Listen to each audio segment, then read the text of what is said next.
to WordPress, and it's like, oh, it could take 24 hours, and normally it take like 30 minutes or 2 hours. Like this is that one time where it was like, okay, now this should have taken like 15 hours now. Like it's not even proper. It just propagated. So that's good. You worked on it as soon as we like stopped talking then. Right? Oh yeah, for sure. Yeah. Fire. Dre, I had a Nick. Hello? Oh, he's doing his tang. Oh, I was just calling But yeah, you I was gonna because, tell Dre that I kind of put you onto like Terry's little system, because, more or less, to start positioning you, you know, as like a consultant. Yeah, I'm definitely. Right, when are you coming back? I'm excited. Only thing that I wish is that like, wish I had more like professional taking pictures. Nothing. Me, you and me both. Me in business attire, I have professional pictures, but me like as a rapper, like I'm not gonna put like like chains and nah, it's not gonna.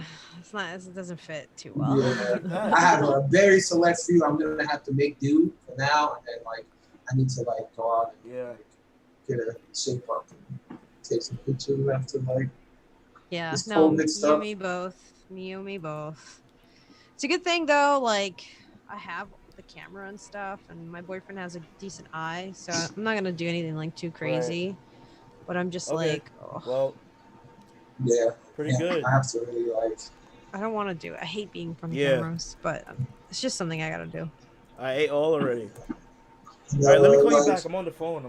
No, do it to this tape about. Or like I have a picture, but it's like. Let me call you back because you're gonna complain about a freaking beef patty. Or like pictures of me doing stupid faces when I'm supposed to be professional and being funny. Me too. I do too, and I just reuse those, and it just looks so bad. So I gotta up my shit. I'm gonna use the whatever I have now, but I don't in the future I have to. Like, it's really good.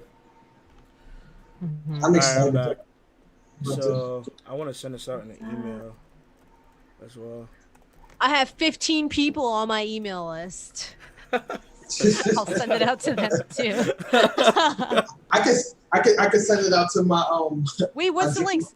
My dropshipping people. Let me to you. Do it, yeah. What's the link? Shoot it in the chat. They don't care about that. They're like, "Where's the beer products? Who is this? Who's Nicholas Schulaner?" Wait, Nick, you got hella dropshipping people too, right? Yeah, but they don't know me. They don't care about me. They like, "Where's the beer products? Who is this? Who's beer company?" You gotta hype up Nick, like people that people interested in dropshipping to hit you up. I told him he should start consulting in dropshipping. Right. I'm trying to help him position himself and like that, like something like that. Just rack up and sell fucking, I don't know. That'll be dope. That's Yo, Anthony. Oh shit, we're live. Thanks. Yeah, we're live. Thank you. Oh, my bad. I thought y'all knew. No, I didn't even know. Wow. Don't worry. I just started it. Don't worry. It's only one person here. It's wow. He goes. Somebody's commenting like Dr. Dre in the house. It's Anthony. Dr. Dre in the house. Who's the doc you go see when your SEO ain't doing so well? Hold the phone. 15 people. Let's go. Yo, he's funny. Oh, is that Anthony? Yeah, that's Anthony. That's Dixon. His last name is Yee. Yeah. Yeah, I'm about to send out an email. What's up, Anthony? Yo, what's up, Anthony? What's going on, my brother? What's good? What's good in the hood? What's kitty? All right, let me send out an email. Hold the phone. Anthony, what's up? How are you?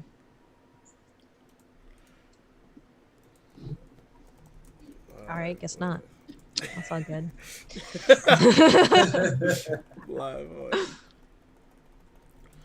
How are we gonna open this? We're on. Yeah, but I want more people to come first. I'm sending out this email real quick. Yeah. I appreciate you, Anthony.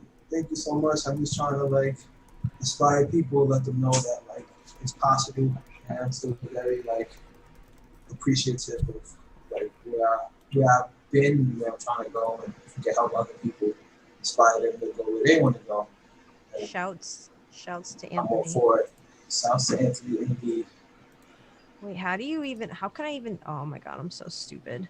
I'm like, how do I see the chat? I like opened it in YouTube, so I see it, but like I'm delayed. Same. So like I'm no longer looking at us anymore. I'm looking at the YouTube. Yo, wait, like Anthony called me out. He's like 15 people on Sid's email list. Wait, Join yo. my. Whoa, what's up? Wait, Nick, can you? This is a random question. Can you hear us through your headset? Yeah. Oh, so the actual like the sound is working, just not the mic. Yeah. About to email all my 15 people. The next time I'm on here, though, I'm gonna have the necessary tools. To Nah. I feel you. It's Yo, fine. what? I like run and gun type shit. Right? Can we curse? Yeah. I can't monetize. I like run and gun type shit. Oh, cool. I like run and gun type shit. Like, it just shows that you're real, you know? Yeah. NYC marketers. That's funny. Wait, how do I send the broadcast? Hottest digital marketer in the game. I'm trying to send a fucking broadcast. I've never used Drip before. Wait, what happened to my templates? Oh, there we go. I just want to send a email blast. Broadcast. Brandon? I'm sorry if I butchered your name, but like, yo, man, like I was a procrastinator too when I first started like doing digital marketing. Like I was just like, I'm just gonna hop on Elder Scrolls, or I'm just gonna play like a video game, or I'm gonna watch this anime. But you know what? The more you do it, and then when you start actually seeing like results, and wow, I just learned something really impactful today. Once you see your vision, then you really start going, and you really start like going in. And that is, you know what helped me too was like not only doing it for myself, but doing it to help my family. Like when I wanted to slack off, I was like, I owe it to like my parents to not slack off. Yep. So like it really was motivating. Oh, when I was dating my now fiance, I owe it to her so that she's dating somebody that can help her build a future. So like that, every time I want to slack off, and I'm like, for me, I don't care. I'm good. I'm chilling in the house playing video games and relaxing. I'm like, but I need to do that for my future and the people that support me, so I can support them. That's what helped me a lot. Nick, you remember what I told you last time? What I realized, and what it's always the case.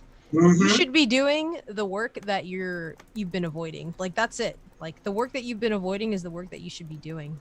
That's a fact. Really good book. Oh man, what's the name of this book? It's like by Stephen Pressfield. The War of Art, or the War of Art. War of Art. I highly recommend that book. It's called The War of Art by Stephen Pressfield. I highly recommend that book if you're dealing with procrastination. I think Seth told me to read that. It's a great book. Honestly, you're just in your own way. You're just getting in your own way, and you know everyone deals with procrastination, but what helped me is finding out like what is the root of that stagnancy, and honestly just telling it to fuck off and powering through. That's a fact. Like prioritizing what's really important. Like, so for Nick, it's his family, right? For me, it's also my family. It's just my overall happiness and the vision that I have for my life. Something that, so I also told you this too, Nick, like me and Dre have the same business coach, Terry, and Terry said the other day, he like put me on blast. Because I was just slacking with something, and I was just getting in my own way. I was like, I don't know, I feel like embarrassed to reach out to so many people, blah, blah, blah, blah, blah. He was like, listen, the work, I mean, like, that's fine. Like, whatever you decide to do, that, I mean, that's your choice. But every time you delay on something, you delay on the vision that you have for your life. So understand that you not doing something is doing something really big in the long run. It's compounding negatively on your life. I was just like, yeah, that's some fire advice. You'd be like, I was like, damn, I gotta get on it. Like those things that pierce your soul, you'd be like, oh, okay, I'm gonna do it right now. You're right. Somebody Saul. unsubbed from my newsletter. I want to know who it is. Fuck them. Fuck them. Fuck them. And Saul, it's by Steven Pressfield. It's called I forgot it again. The Art of War by Steven Pressfield. All right. And 7 Habits of Highly Effective People. That's a book that keeps being recommended to me, but I never read it. Dang, I guess I'll finish yeah, do it. Do the work you've been avoiding. Like, it's fucking simple. It's really fucking simple. It's just, we get in our own way all the time.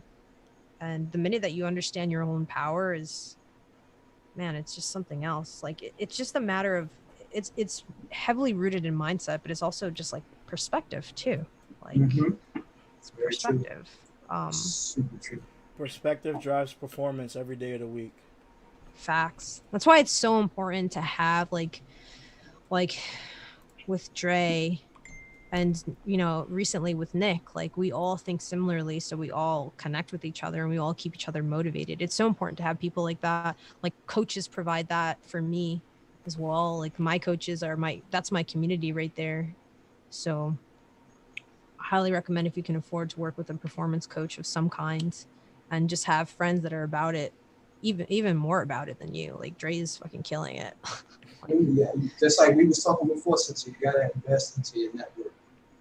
Like, the people around you is gonna give you the energy to succeed, and then it's like, look at it like this: like, you're fueling them with energy to succeed, and they're fueling you with energy to succeed. So, like, the more you fuel them, you're fueling yourself, and the more they fuel you, they're fueling themselves. So it's like a constant back and forth while you're going up at the same time. Like, I know, like, when I'm a part of something, and then, like, I'm really good at something, but then I'm not around other people that's doing it, then sometimes I, like, lose the interest. I don't go as hard. But, like, when you're around like-minded individuals that want the best for you, and you want the best for them, it's also going to help you rise to the top as well. So. That's a fact. Exactly. 100%. Yeah, I agree. Yeah. Grateful for y'all for keeping me accountable. Grateful for y'all as well. Yeah. Right, no. Yeah, I appreciate wait. So. We should, like, introduce. Yeah, I was just about to say Dre, that. this is your fucking channel. I was just about to say that, because I just sent out that email. So let's do it. So hey guys. Should we wait? Yeah, let's give it like 5 minutes, because I need to think about what I'm gonna say anyways. Yeah. All right. So I'll ask. Okay. I'm Cynthia. Hi. Where's everyone from? These all 11 people. While Dre, buffers a bit. Where's everyone from? Let's hear. What are people saying? 12 people. 12 people. Not as much as my email list, though. My email list is popping, bro. That's funny. Anthony is from Canada. Nice. What's up? New Mexico in the building. Someone said Mexico. Why is my shit delayed? New Mexico. I'm from Trinidad. Trinity in the house. Sacramento. That's what's up. Cali. Missouri. Breaking Bad land, man. You gotta get that Heisenberg. Damn, blue. I've never seen Breaking Bad. That's like the one thing that I really like. Everyone tells me it's the best show ever, and I've just been fucking slacking. And also, my life right now is consumed with anime. Like, I just yeah, I can't get off that. I feel like I think like an anime character now, because I'm always like, how they like scream, how they have that like exposition dialogue and they're constantly screaming their strategy out loud. So when I'm working on an account, it's like, now I will adjust my bids, and like, I'm like, that's some One Punch Man shit. Yeah, I gotta watch One Punch Man. Hey, can you guys recommend me like a dope anime? Because right now I'm watching JoJo's Bizarre Adventures, and pretty deep, but I need a next one. Next one, I'm thinking Yu Yu Haku. Hunter. If you've never seen it, never seen it. That's my favorite. That's my favorite anime of all time. Like Hunter. Hunter. I think it's better than Dragon Ball Z. Shut up. And I think it's better. Man. And I think it's better than. And I think it's better than Naruto. No, Anthony just said it. Wait. Don't tell me you were just about to say you have never watched Naruto. Oh my right, I got an intro. Yeah, I've never seen Naruto. I mean, I know about it. I know he got that fucking headband. It's just, you're saying a lot when you say it's better. Yeah, exactly. I was honestly offended when you said that, Dre. I was like, I don't know, man. Seven Deadly Sins is fire. I just been watched the 4th season, and it's on Netflix Sin and now. Dre. So. Yeah, I run like Naruto. When I'm trying to nab a new client, that's how I run to get them. Just like do the Naruto run. See, I know like the culture ish, like the Naruto references and memes and shit. Not really. You know what's good about anime that I really value in anime? It's always a lesson to be learned. And even though these fictional characters are like really like out there, there's always like something to like learn from it. Like their ideology behind life and like willpower, like it's to be observed. Like these fictional characters have so much willpower. Like Goku, how many times Goku like almost died or just died, and he just keeps going to like succeed. Like there's very hidden like messages behind this. So like when I'm watching it, I'm engaged.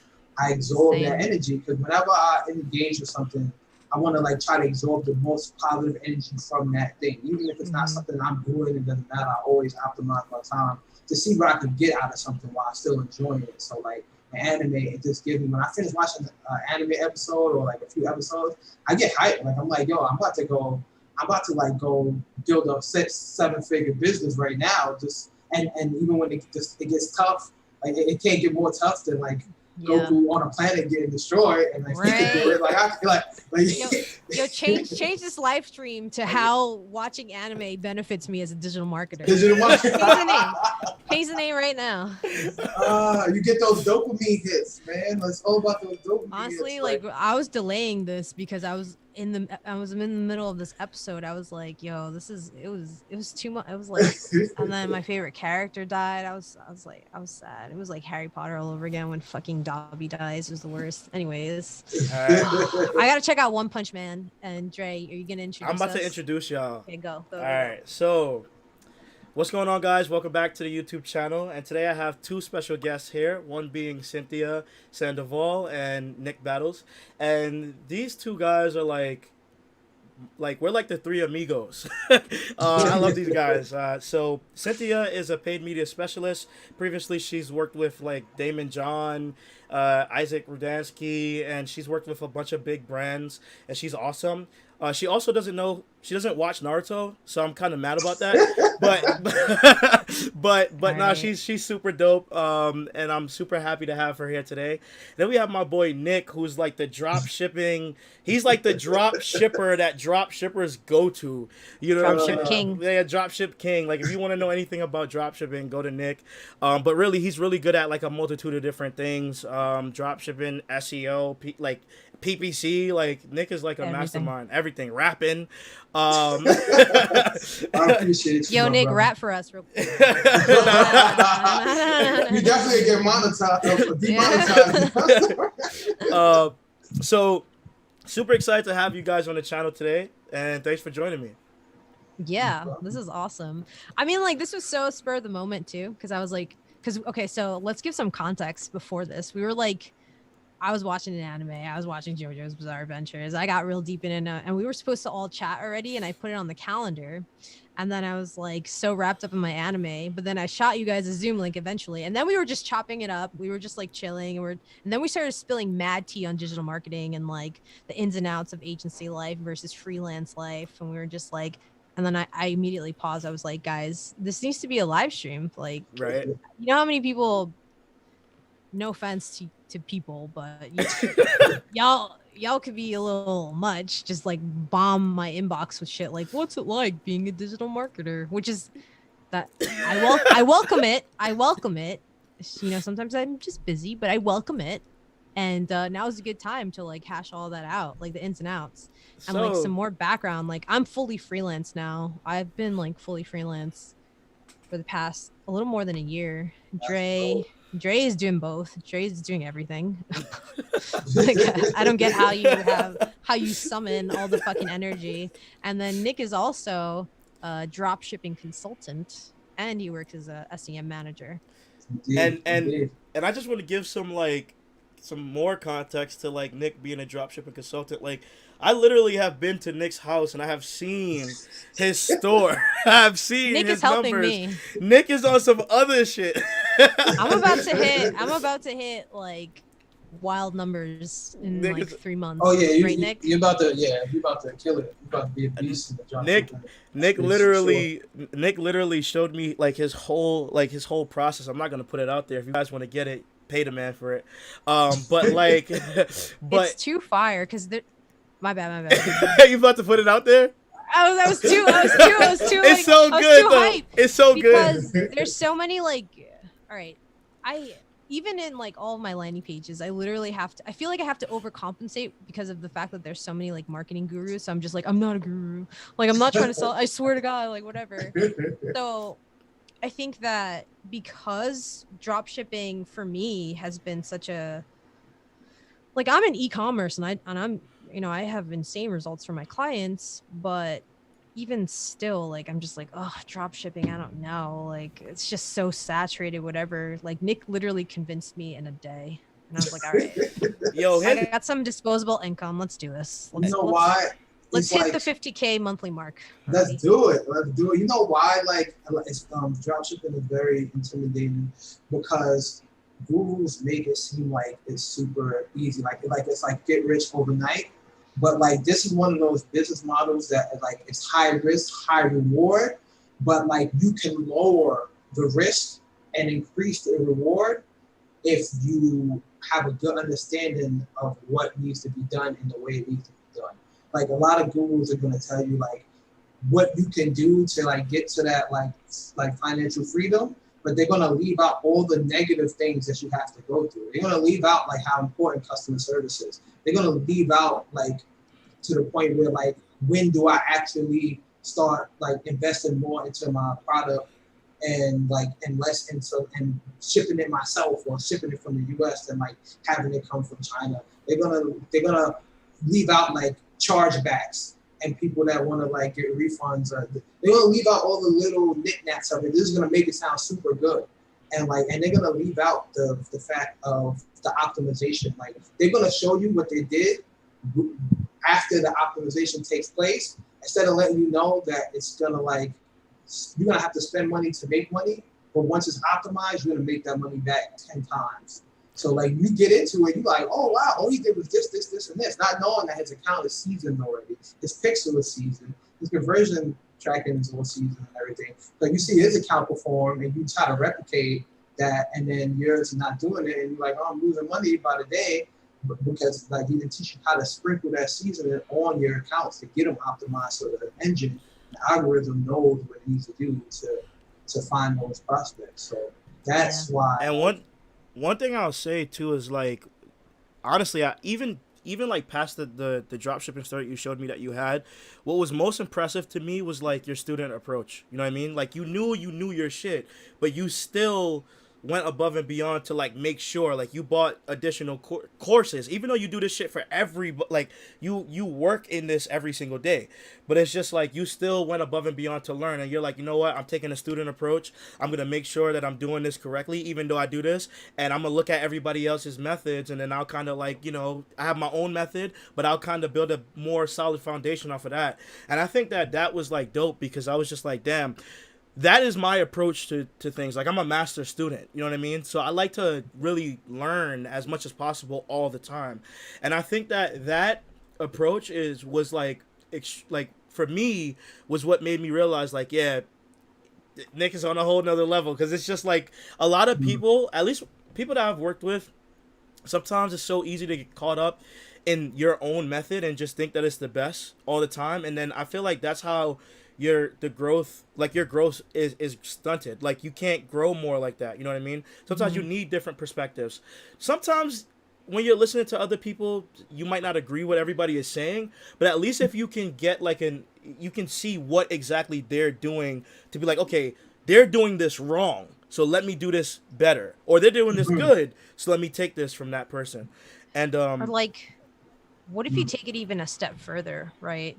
and I think this is, you know, really ties into digital marketing and just using the skill sets that you've compounded over the past couple of years for yourself. Like, okay, so there's initially when you're starting, you're, you know, you're not good at any, you're not good. You can't be good at anything that you do like the first time unless you're some mega genius or whatever. But initially it's hard. You're learning a little bit of everything. You feel misguided. You're doing a little bit of everything. You're trying to like grasp your footing, whatever the case is. And then you actually learn, and then you find your groove. Like with me, that was PPC, or paid media. Cause I'm actually better at Facebook ads, but like with Nick, that was paid media and drop shipping.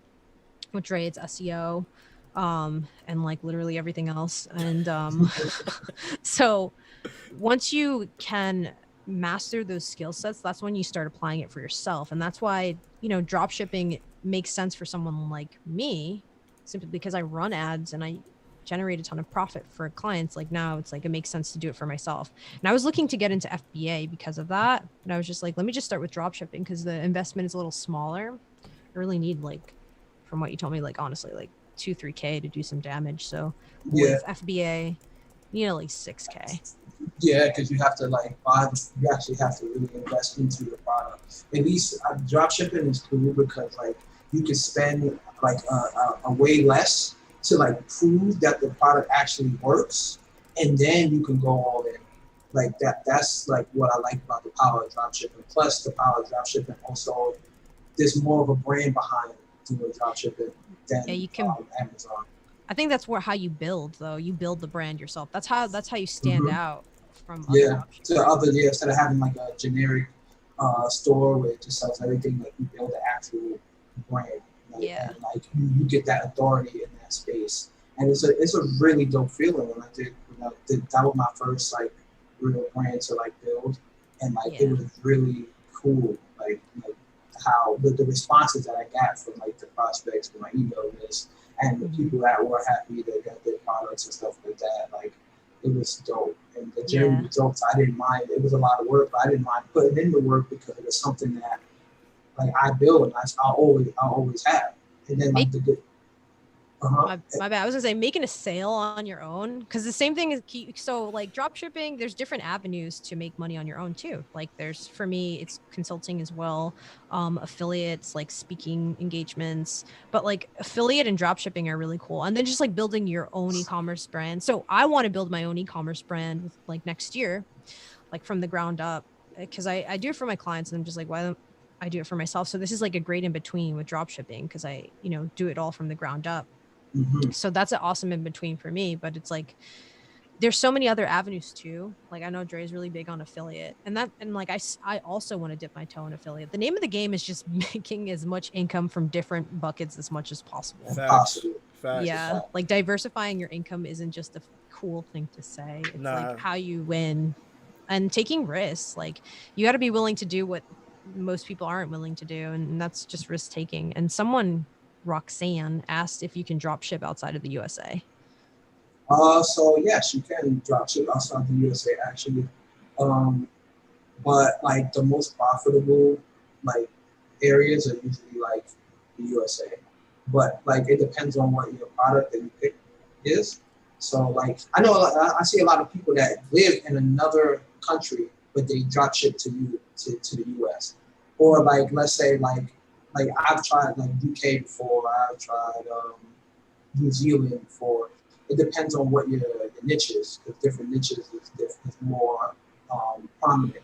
But like as a marketer, like you want to do your research before you actually do something. So I wanted to say, hey, you know what? I want to try to like drop ship to Japan to see if it works. If I drop ship to Japan, that is because I know I did the research already and I know that this niche is going to work in that country. It just so happens that like the US, like it's just usually always when you do the research compared to the other ones, it's usually always the most like profitable. But like I do it with Google Ads, so like I'll just like I'll have really like crazy. A campaign. Yeah, that's the same shit. I was like, because everyone does it with Facebook. Word. Yeah. Yeah, that's that, and like with the power of Google Ads, like I'll have like campaigns that's like only for the US, and then like I'll like split test them to campaigns that's for the UK. Say that's for the course. Save that for the course. I was gonna stop. I was like, don't share everything. We gotta help Nick make a course. We're gonna help you do that. As marketers, but that's the beauty of marketers. Like we can, marketers, business owners, like you can be a coder too. You can create your own programs. Like you create your own. What's the word? You create your own. You just create in general. There are people that are just kind of doers, and there's a phrase for software engineers that just code. Like the project is given to them and then they just execute it. They call them code monkeys, which isn't, like it's okay to do that, and that's what you want to do, that's fine. But to live like a lifestyle of like, I don't really care so much for digital nomad lifestyle. I just like to have the freedom to do whatever the fuck I want to do. Like if I want to watch anime at 10 a.m., like I want to do that in between meetings. So I'm going to do that. That's what I do. If I want to go out to brunch, like I'm going out to brunch on Monday, that would have not been possible. Working at a 9 to 5, honestly, because I hate the fact that you have to like ask. I always hated this. I feel like I told you this, Nick, or to Dre. Like I hated the fact that you have to like, even to fucking take a shit, you have to ask for permission. Like, or like low key, like, hey, I'm gonna use the bathroom now. Like, so if I'm not at my desk, here's a note. Like, like I just had, and I'm all for like, I sometimes I do it with my clients. I'm like, hey, I'm not gonna be as available on Monday. Like. Blah, blah, blah, blah, but you can text me if there's anything like serious, whatever. Right. But there's just like another thing where I feel like, or like to ask for vacation days, like. That is like, it's a mental thing. Like, it's not a good thing to just like, you feel like you're in shackles and you're like, you're a slave. Facts. One thing I want to say though is, if you guys are interested in drop shipping, I think what makes Nick, because I've seen a couple drop shipping courses. I think what makes Nick way different is the amount of research that he does. So when he just was talking about how he researches like different like areas and stuff like that to see if there's a market there for the product, he goes really, really in depth, and I think that's what really I personally think that's probably why your stuff is so successful too, because like even with your drop like shipping is hard, even with your copy, like the way you did your copy and how you did everything, and I'm not gonna, say what you did, but I think that was a pretty like cool idea the way you went about it. So, yeah. Guys, look, hit Nick up. I'm telling you. I appreciate you guys. I appreciate everybody. Dope.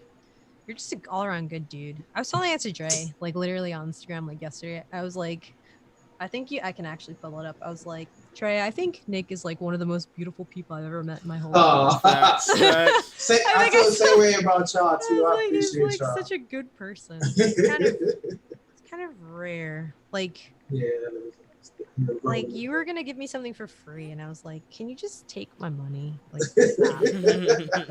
stop. You know what? Like I'm all, the universe. You give it out to the universe, and the universe gives back to you. Like the universe giving back to me to even knowing you two guys. Like that is like a blessing in disguise to even be able to have a Justice League. Because that's what we like, a Justice League. And we're gonna keep adding. We like a Avengers. We're taking applications. We are. Actually, that's a good time to probably talk about the group. Wait. Before we get into that, can I do a shameless plug for the Algo Gods? Yeah, go ahead. Yeah. Can you guys like and subscribe to my man's Dre right now? Yeah. Like for the Algo Gods. Like, share, sub, all that. All of it. That bell notification. Yeah, that too. Yeah, don't forget that one. You don't want to miss like a lot of people that have like knowledge. Sometimes they want to keep it to themselves.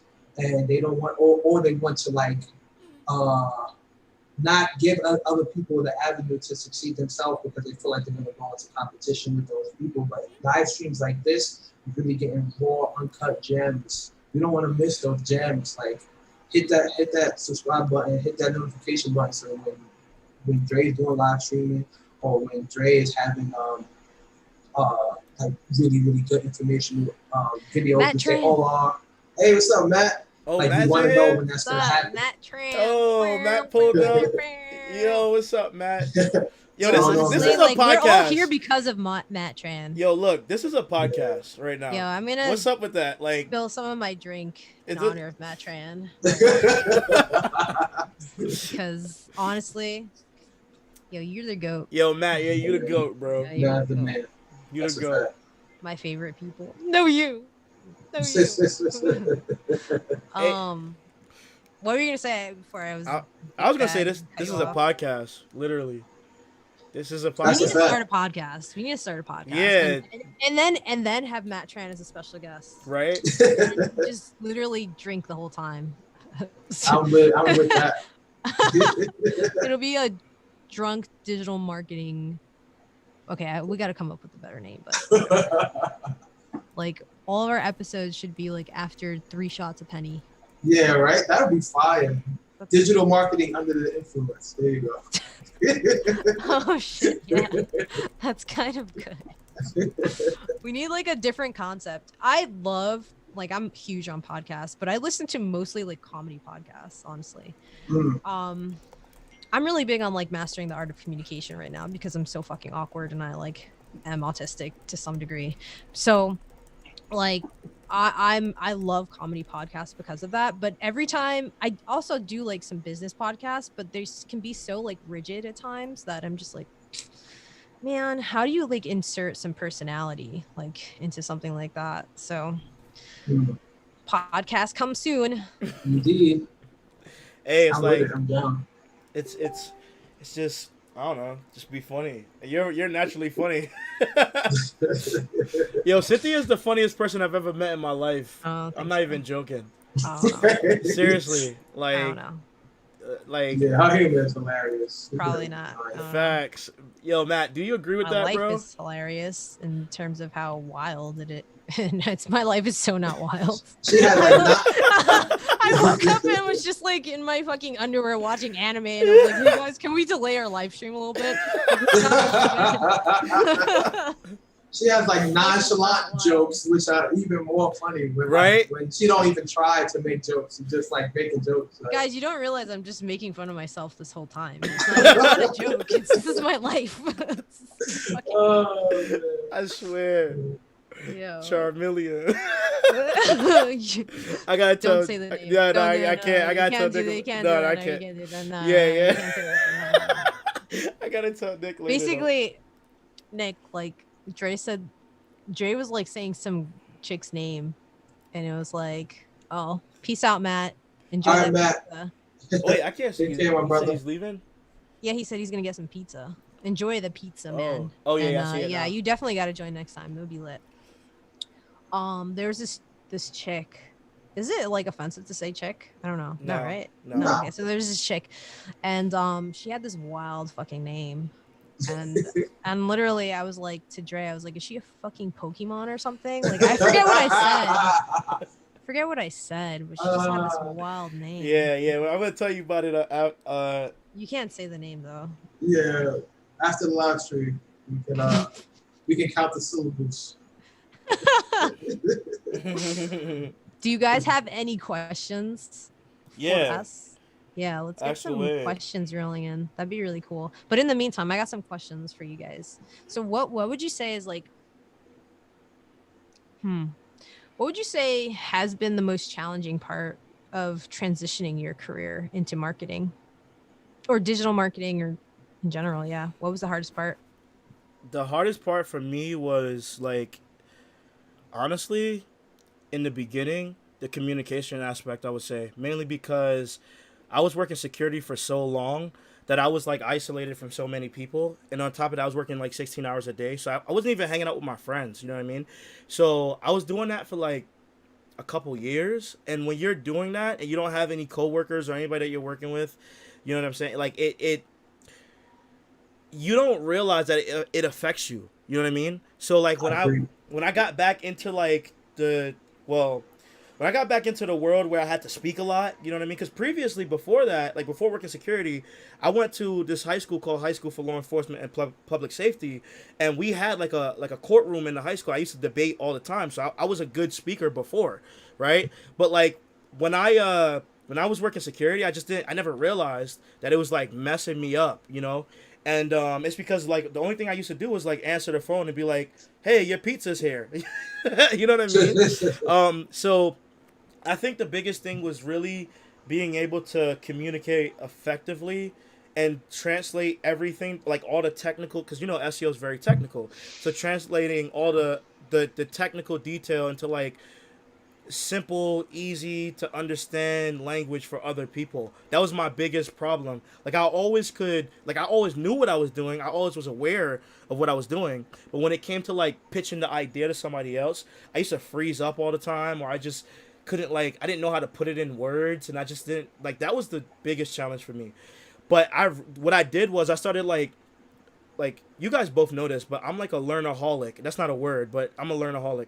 So what I started doing, I started paying attention to how other people would speak at my job. So every time we were in a meeting, I would just listen. I would listen more than I would speak, and I always do. I still do that to this day. Like I listen a lot, but like I started taking things from other people that I was like, oh, that sounds nice. Okay, let me use that, and just just listening to how other people converse. And that's how I was able to get better. That's how I was able to learn. But in the beginning, that was the biggest struggle for me, because digital marketing is really like, I can't stress this enough. If you need to know the soft skills, you know what I mean? If you don't know the soft skills, it doesn't matter how good you are at the technical stuff. Like it'll matter to an extent, but you'll always be in a lower level position. Like you'll always be the optimization guy, but you'll never be like the like the person who's dealing with the client. And to me, that is where you level up, because if you notice, whenever you look at the hierarchy of like a digital agency, the people at the top normally don't do any implementation. It's more so like just talking on the phone, talking to clients, and handling all the like presentation and sales and stuff like that. And I think people underlook how important that stuff is, So that was my biggest struggle personally.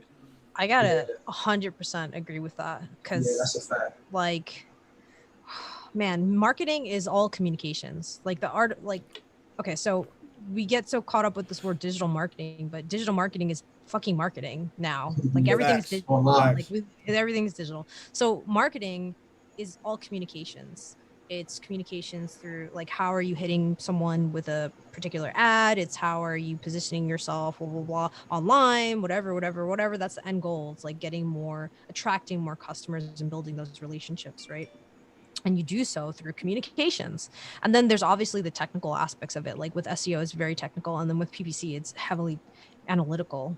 SEO too. But like, if it means nothing if you can't elaborate and explain that and have like strategy behind it to the client or to your coworker or whatever the case may be. Like I remember, Dre, I've told you this. I don't think I told you this, Nick, but when I first started working at Isaac's agency at Adventure Media, I would run to my car and like cry before getting on a client call, because I was so nervous. Like I would want to throw up having to explain, like, because like the way that agency worked, and it was amazing. It was the best experience ever. And I try to recreate that a little bit with like more compassion with my students, a little bit more compassion. It's like putting you under the fire, like explaining a campaign and why it's not performing well or why it is performing well, and what your projections for the next 2 weeks or for the next month, and how you feel like they should be,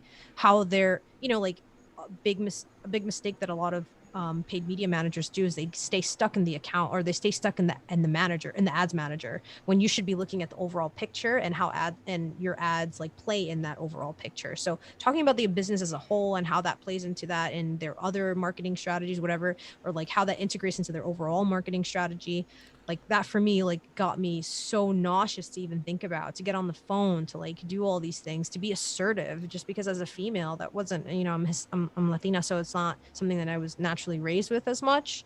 My dad was pretty outspoken, but it's like, I don't know, it was just a weird narrative that I was born with. I definitely agree with that 100%. Yeah, so communications is everything, and it's how you get to the next level too. That's so true. Like, it's funny because the same exact struggle that I had was what you talking about, is communication. I knew how to do things, I knew how they should go, but then communicate. My thing was, I wasn't, when I first started at my first agency, I wasn't expecting or used to like how people in the industry actually talk. Like, Yep. like I'm thinking, especially the people you work with. Yeah, like I'm like, yeah, like doesn't this mean the same thing? But yeah, but you can't say it like that. You have to say it like this. And I'm like, oh, but hey, I speak in layman's terms. Like this is what this means. This is what you need to do. But they're like, no, you have to say it like this. And then like the covering of your own ass in the agency was something that just made me, because it's like nobody, yeah, like you have to make sure you put everything in the email. You got to make sure if somebody hits you up, if you don't CC this person on this email, then oh don't my respond. God, like, bro. And I'm not used to that. I'm like super genuine. It was like, you're super nice, Nick. So they're gonna try to like take advantage. So they're gonna hit you up and actually do work without. And if they don't CC the director, or they don't CC that, then don't do it, because they're gonna try to get you to do it. And then like if you don't, and then like with me, I'm like, wow, like I was there. Somebody asked me to do something. I'm like, all right, cool. But it's like, even if you have the time to do it, you can't do it. So it's like, my thing, I'm good with communication, but like, I had to learn how to do communication in the business setting, in the corporate world. That's really interesting. And you know what? That's another thing that, like, of course, like anything that you do, you have to carry a certain way, and you can't be naive, and you have to know how to speak to certain people.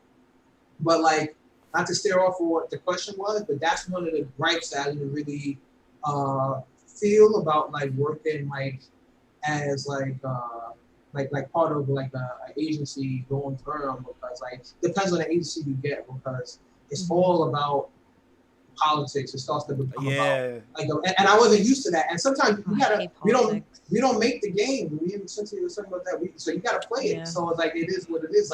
Like now, like.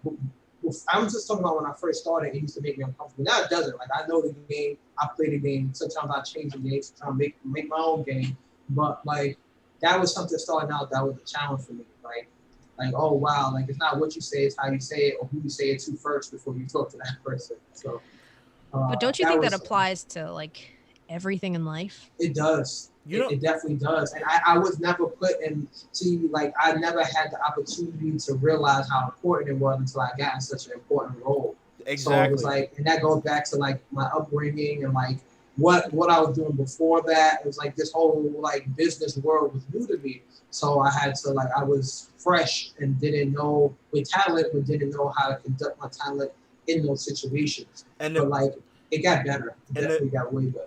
And the one thing I could say is like, you could tell, because it's like you were literally rapping in front of stages of people. Like your main skill is like lyrics and communicating. Like you rap. You know what I mean? Like that is a form of communication. And the thing is like, it's so different when you get in that environment, in that business environment, because when you're not really exposed, like if you're not exposed to that stuff, it's really hard to adapt. And the thing is like, even for me, I feel like when I was in high school, I had a pretty good, I had pretty good teachers that again, I used to debate. But when I graduated high school, went to college, then dropped out of college, and then was working security for so long, what happened was I started surrounding myself with, whenever I could speak to my friends, or when I spoke to them on the phone, like I was speaking in slang all the time. Because all my friends are, for real, all my friends are from Far Rock or from Laurelton. You know what I mean? So, Nick, you know how it is over there. I didn't really get that. That's true. That's how I would speak. So for me, it was like, damn, I was speaking like, yo, what should I do with, like, that's how I was talking to people at work. I was like, yo, what's good? How should I do how should I do this, right? And I didn't think of like, that's so crazy. I was so used to that. And then it just was like, I realized while being there, I was like, oh wait, I can't do that. And that's something that actually me and Diego, we speak about all the time, because when I was at his agency, I was at a point where I could turn it off and turn it on. And we used to they call that code switching. Right. Like, and I actually hate doing that. That's why I love freelancing, because I don't have to do that. I mean, I'm not going to talk reckless to my clients, but I speak the way I'm speaking to you guys.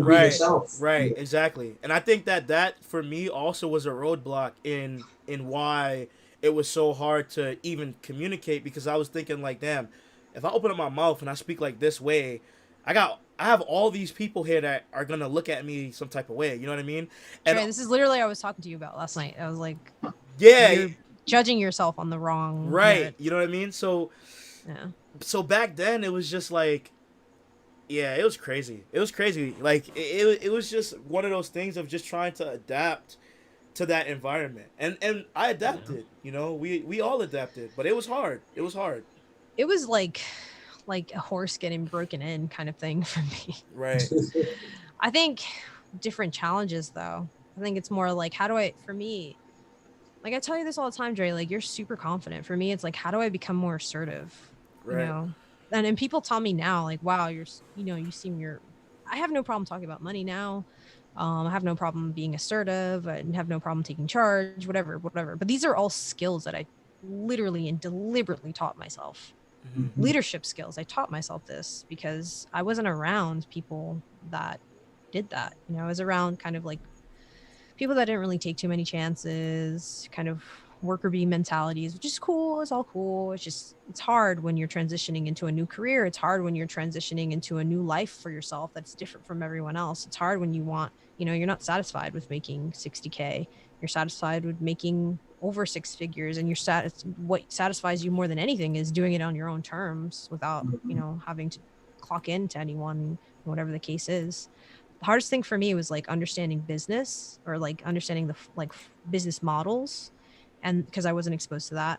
And then also transitioning from working a 9-to-5 to freelance was a really hard one for me.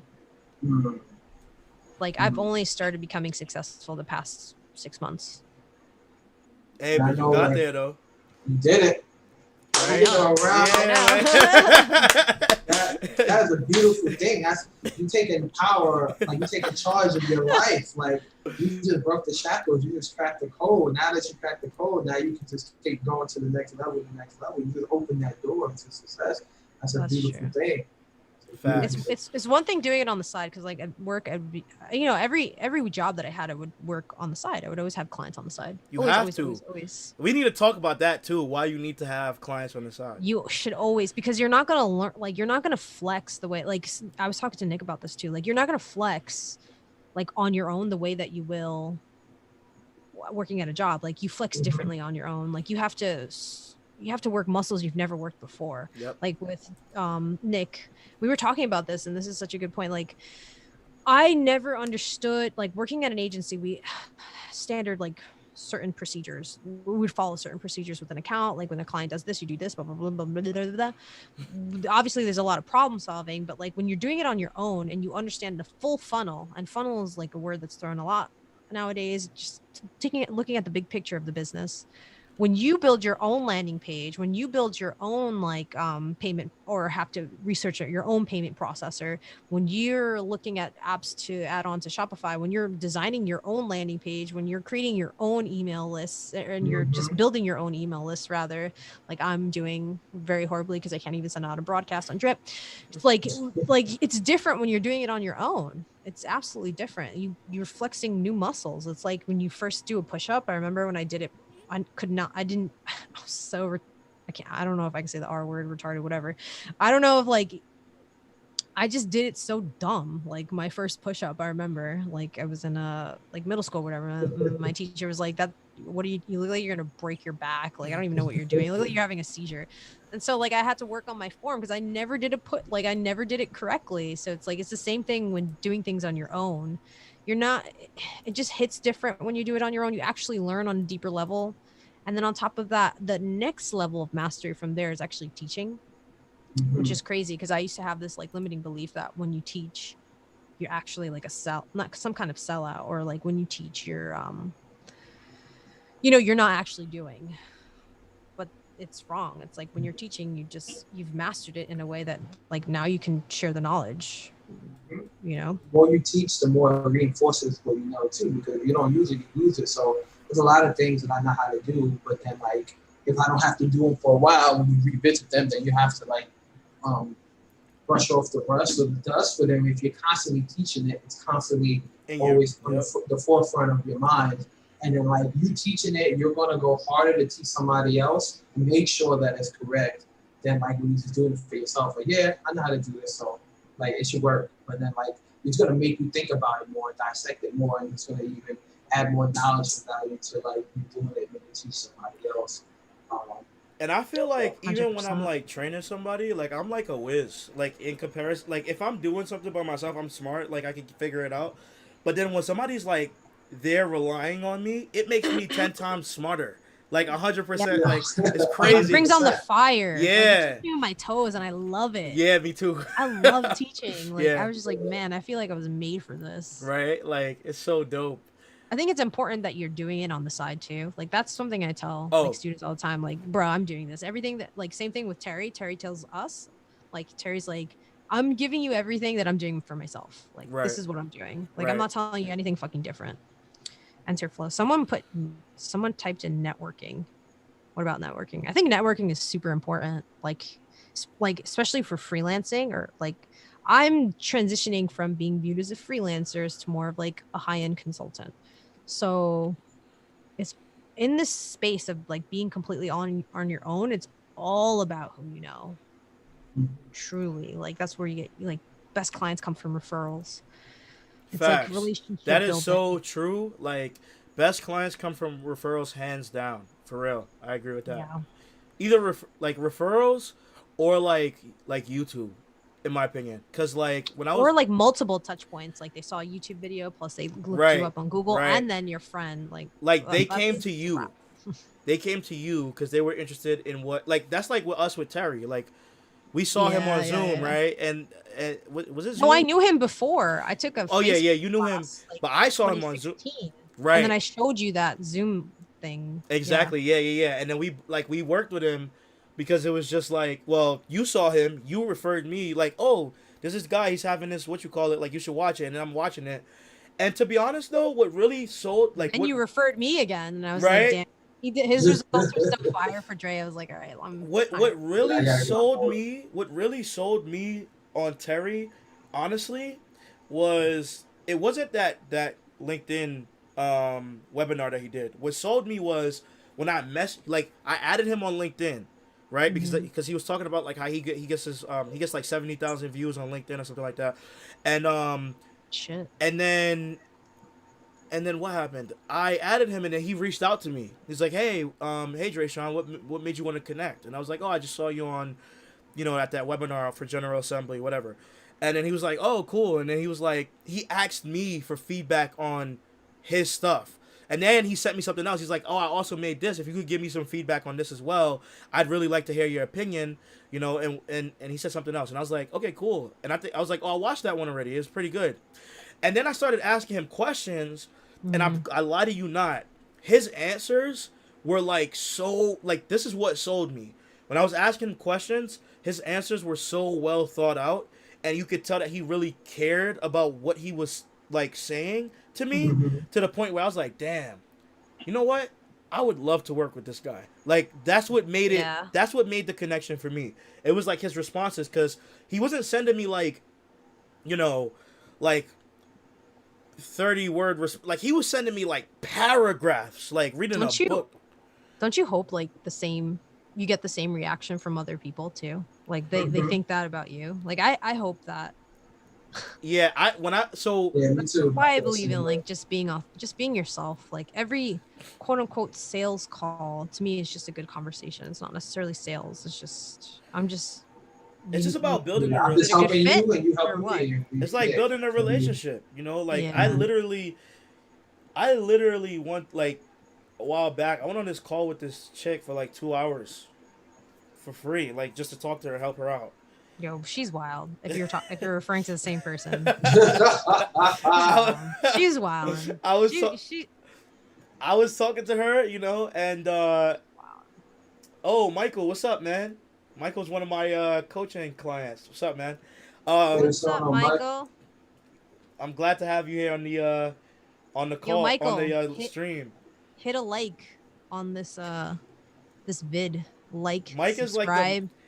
He's like the most knowledgeable person when it comes to like the truck business, the trucking industry. Because when I was talking to him, he was telling me like all this stuff, and like we were talking about like how he could like position himself in that industry, and he knows like everything about the trucking industry, so much so that it made me want to be like, wait a minute, so like, how can I like capitalize in this trucking? I was asking him like, man, you're an expert at this, you know? And he was like, yeah, he was like, I've been doing this for the last 8 years, you know? And I'm like, wow, that's great. Yeah, you do anything for 8 years and you're a beast. Yeah, like, you're a beast. Honestly, yeah, he knows everything.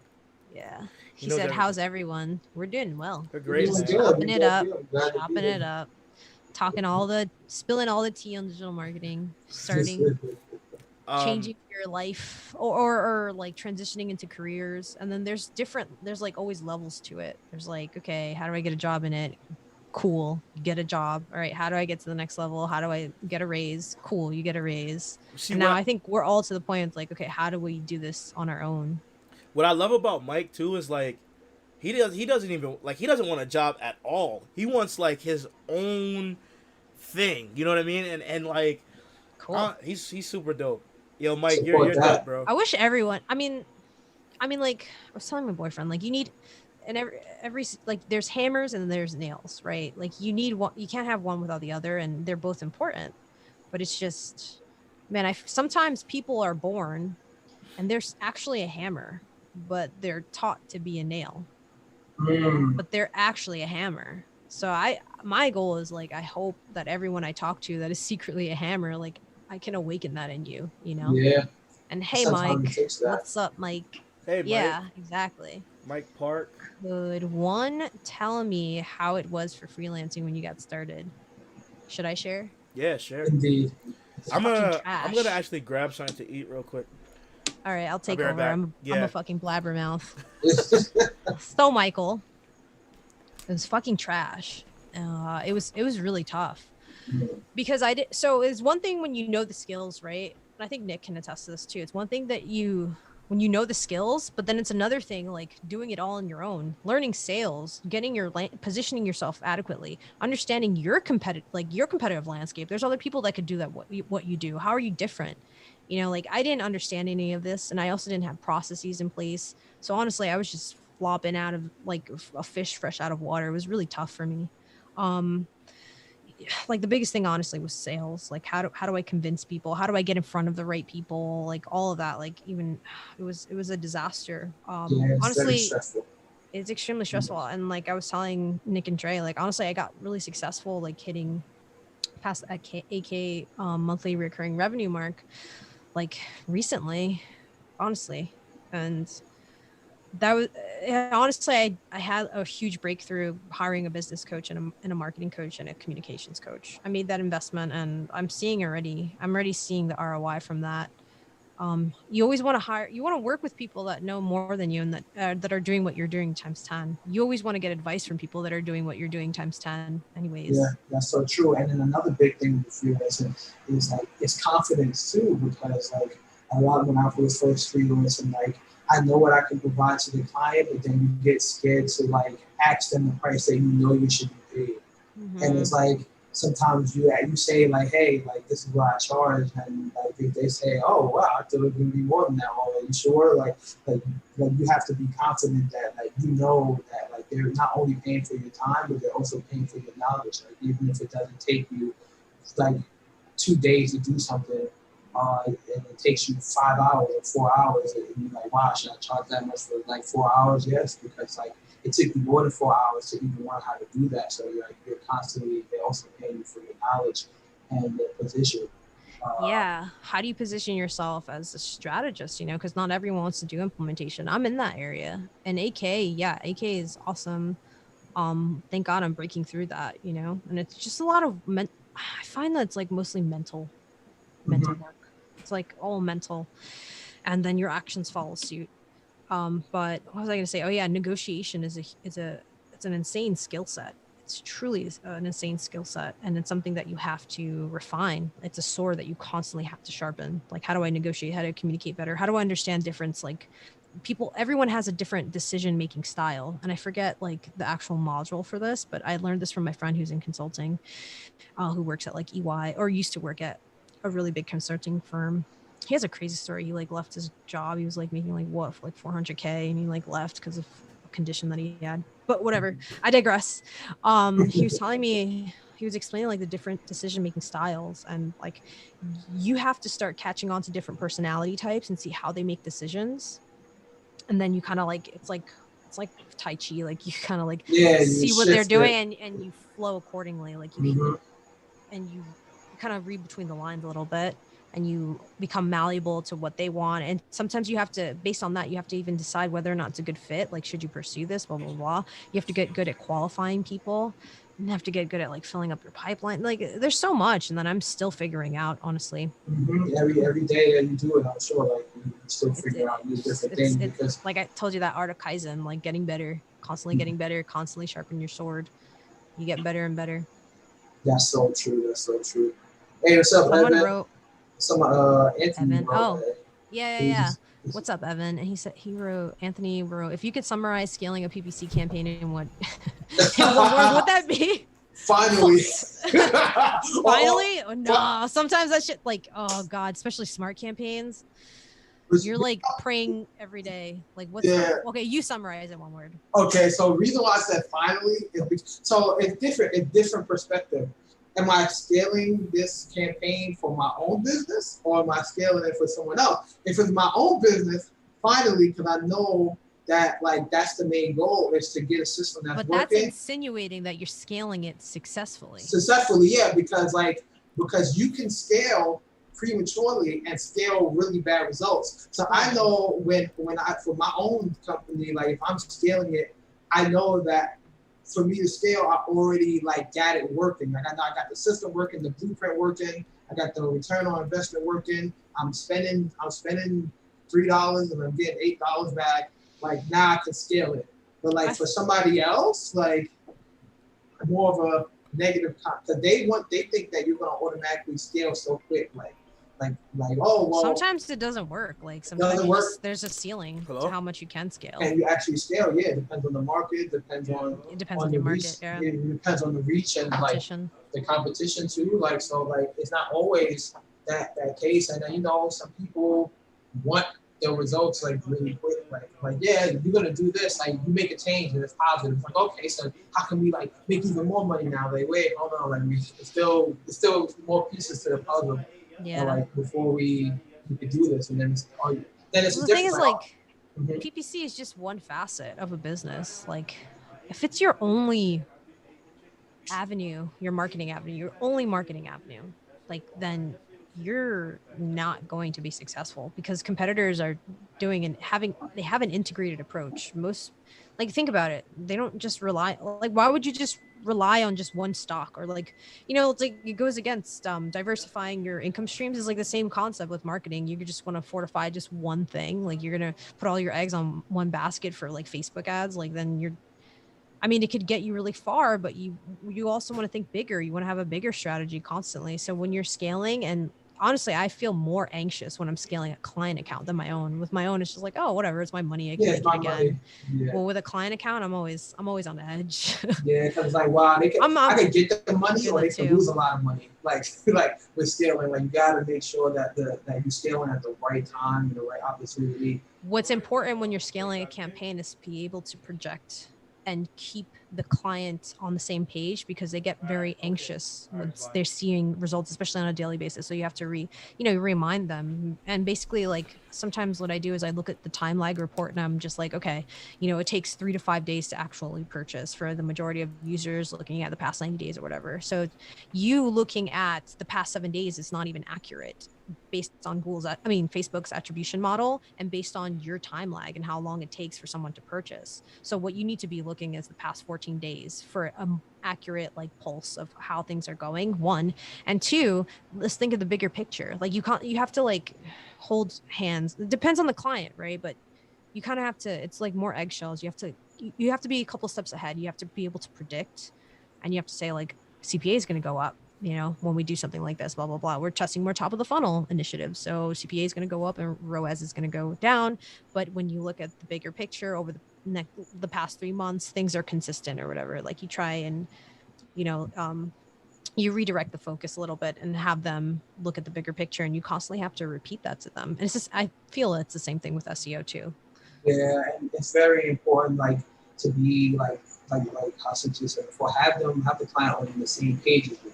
Be transparent, like let them know, like there's some times where you'll tell the client, like, hey, like we're gonna scale this, and then like CPCs are gonna go up, and then we might get more impression share, and you might be like, okay, I'm down for it. And then when it actually happens, they're like, why is the CPC so high? Like, like yeah. Okay, no, remember when we said this is gonna happen because of this. But then in the same breath, you like, but then look at the opportunity of where we are going, the direction that we're going. And then they're like, okay, like, I understand. You got to remind them, like, it's like you're talking to a kid sometimes. Yeah. And also, like, when you transition into automated bidding strategies, your CPCs always go up.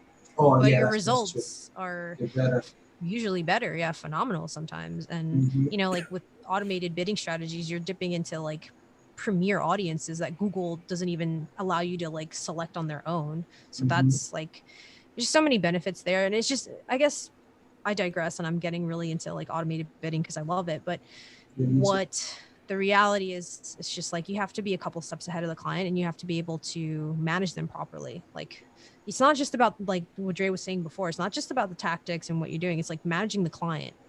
Like, that's everything. That's everything. Yeah. Someone wrote, Evan, he said, sorry, I just got here. No worries. Evan wrote, can you elaborate on what you mean by scaling? Is it focusing on more than just one form of advertising, such as Google? It can be. It could be. Yeah, it can be scaling. You know, if you're talking specifically within one account, like Facebook ads, it can be like testing a new top of funnel campaign, scaling or adding. Usually it just means adding more budget. That's a fact. For more results. For more results. It's basically taking something that works and then making it work on a bigger scale. Growing it. So it's just growing it up. So like, I'll give you an example. Like, let's say if I spend $2, right, and then I make $4 back, right? So that, what if I spent $200 and make $400 back? What if I spent $2,000 and made $4,000 back? What if I spend $400,000 and then I made $600,000? So it's like, once you get the formula, then you feel comfortable with the scale, then you just do it on a bigger level. So, but with the same core results that you was getting before. Like, you already have it's like surgeon precision, kind of like making sure you're turning on a lever a certain way to get a desired result. Like, each lever is like very meticulous, and there's a lot of intent behind it. But it usually turns to shit. Yeah, that's a fact. Yeah, you saw scaling. You're like, oh wow. Like, fuck, and the client's like, well, the past 7 days have not been. I'm like, bitch, we're scaling. Like, you're scaling. It's a like, new strategy. You're like, I would never say that to my clients. I love them. You know, a lot of times with like the algorithm too, like, this is how it usually is. Like, you're doing really good, right? Like not scaling. You got consistent results. Then you're like, let's scale. So then you scale, right? And then your results go down. Yeah. Right. But then when it stabilizes, then it might not stay here, but when everything stabilizes and optimizes, then now you're consistently up here. Yep. You're like, so if they get to the next level, you have to go down to go up. You got to go down to go up. So every time you scale, you go down, but then it stabilizes. And when it stabilizes, it's at a higher point than when it was when you originally was like making consistent results. Yeah, and it also depends on the client's goals. Like, sometimes they value not so much return, as long as they're profitable, and if their break-even ROAS is like, it's usually like for e-commerce, like anything over 3, but sometimes it's worse, like if you're drop shipping, whatever. You just want to be break even, and you want to build you want volume. So the strategy is to build volume so that you can upsell these clients, because you have a huge like, you just want them to enter your ecosystem so that you can upsell them with other products, because you have a lot of product, like you have a big product ecosystem. So you just want to induct them, and you're okay to initially, you know, like take the hit with return, because your lifetime value is so high. That's so true. I got Yo, everyone like. I was to say. So first like off, this video if you fuck with the gems. I want to know like your guys' opinion on, like, do you want us to do more videos like this? Do you think this is like extremely helpful for you? Let me know if you think so. Type a 1 in the comment section. If you don't think so, then Fuck you. No, I'm joking. Type a 2 if you never want to see my face.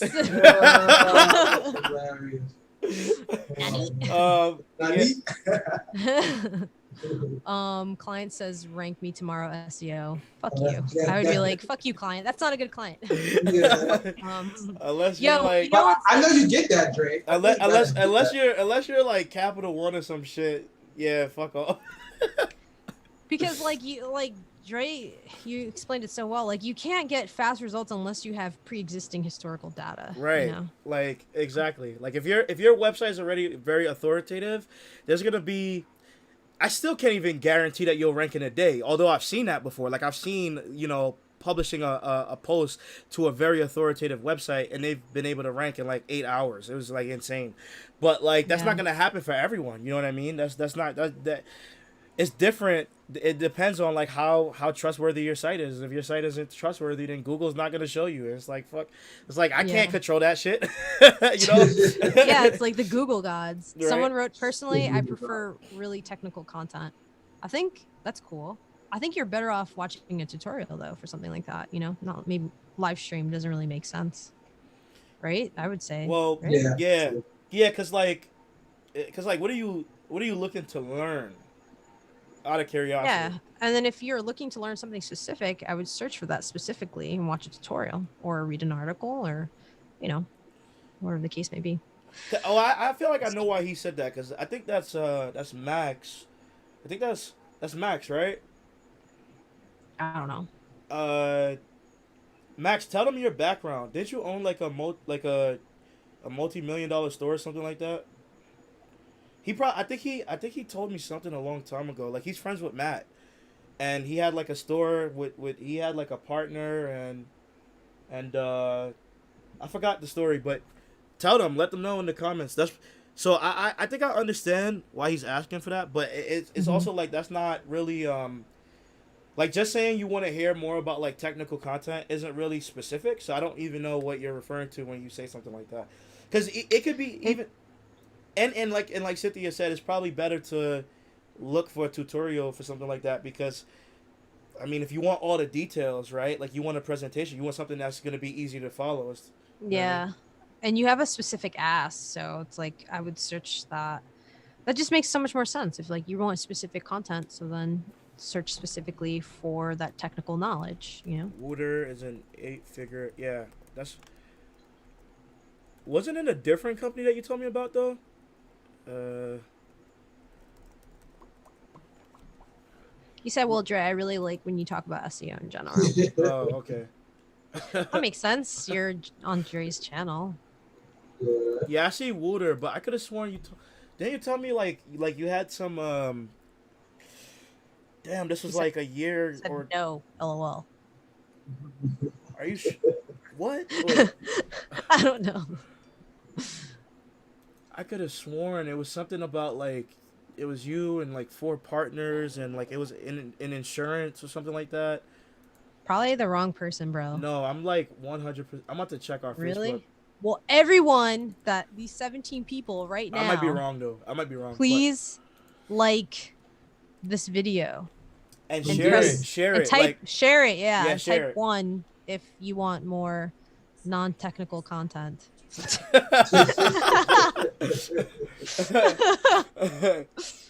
Non-technical shit-talking content about. If you guys like interacting and like and liking and subscribing and sharing, like it's also showing us that like there's a demand for this. Like you guys. Oh, Dre. Keep doing this, so we can keep doing this too. And Nick. Yeah. So some dude, I think his name's Saul, in the chat. He said, remember how he said like networking? So that's the perfect way to segue into like asking people whether or not they would find this beneficial. So we have like something going on Facebook, like a little community, but what we want to do is like something on a bigger scale on building a community that keeps everyone on their toes and advancing, and creating like networking events, having access to a ton of cool, a ton of really like industry forward tools and all that stuff. That's something that we want to build out over the next couple of months, honestly. And I'd be curious to know if that's something that you guys would be interested in. I know that for me, as a freelancer, I'm not a freelancer. I got to keep changing as a consultant. As a business owner, consultant. A big thing is like, how do I, like, my network is everything. So how do I stay connected? So if you have a similar pain point and you want to stay connected with other fellow marketers that are about it, specifically performance marketers, let Dre know. Yeah, for sure. Blow up his shit. Because look, here's the thing. Like, in this community that we're looking to build, or this like private group that we're looking to build, there's gonna be so much value. I mean, you're gonna see more videos like this, but we're gonna get actually in depth on certain strategies and stuff like that can help you in your career, and even just things outside of just like SEO, PPC, or just like the tactics, but more so talking about like, you know, client relationships, building a relationship, networking, and then having all those people in there for you to talk with and kind of familiarize yourself with is definitely invaluable. So I really think that the reason why I got pretty far was because I was able to start networking with people. And if you don't network with people, like, you're putting yourself back, because you want to hang out with people that are either better than you at what you do or on the same level as you, and is always trying to level up. And I feel like that is how I got better. Like, I was literally hanging out with, like, well, not hanging out, but I was like talking to Chase Reiner all the time. You know what I mean? Like, if you guys don't know who he is, like, he's a big like influencer on YouTube, but I was literally like working with him in his agency and helping him build his agency.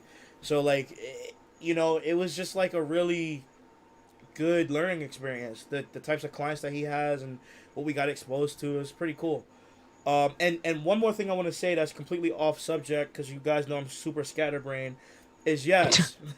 It was a head of growth at Appliance Connection. That's what it was. I remember, Max. That's what you told me. Yeah, that's awesome. He had like 4 business partners or something. But yeah. So that's dope. If you guys would be interested in that, though, definitely thumbs up. You know, leaving 1 in the chat. Sarah Sizzler. I don't think I've ever seen you before. Welcome What's to the stream. What's up, Sarah?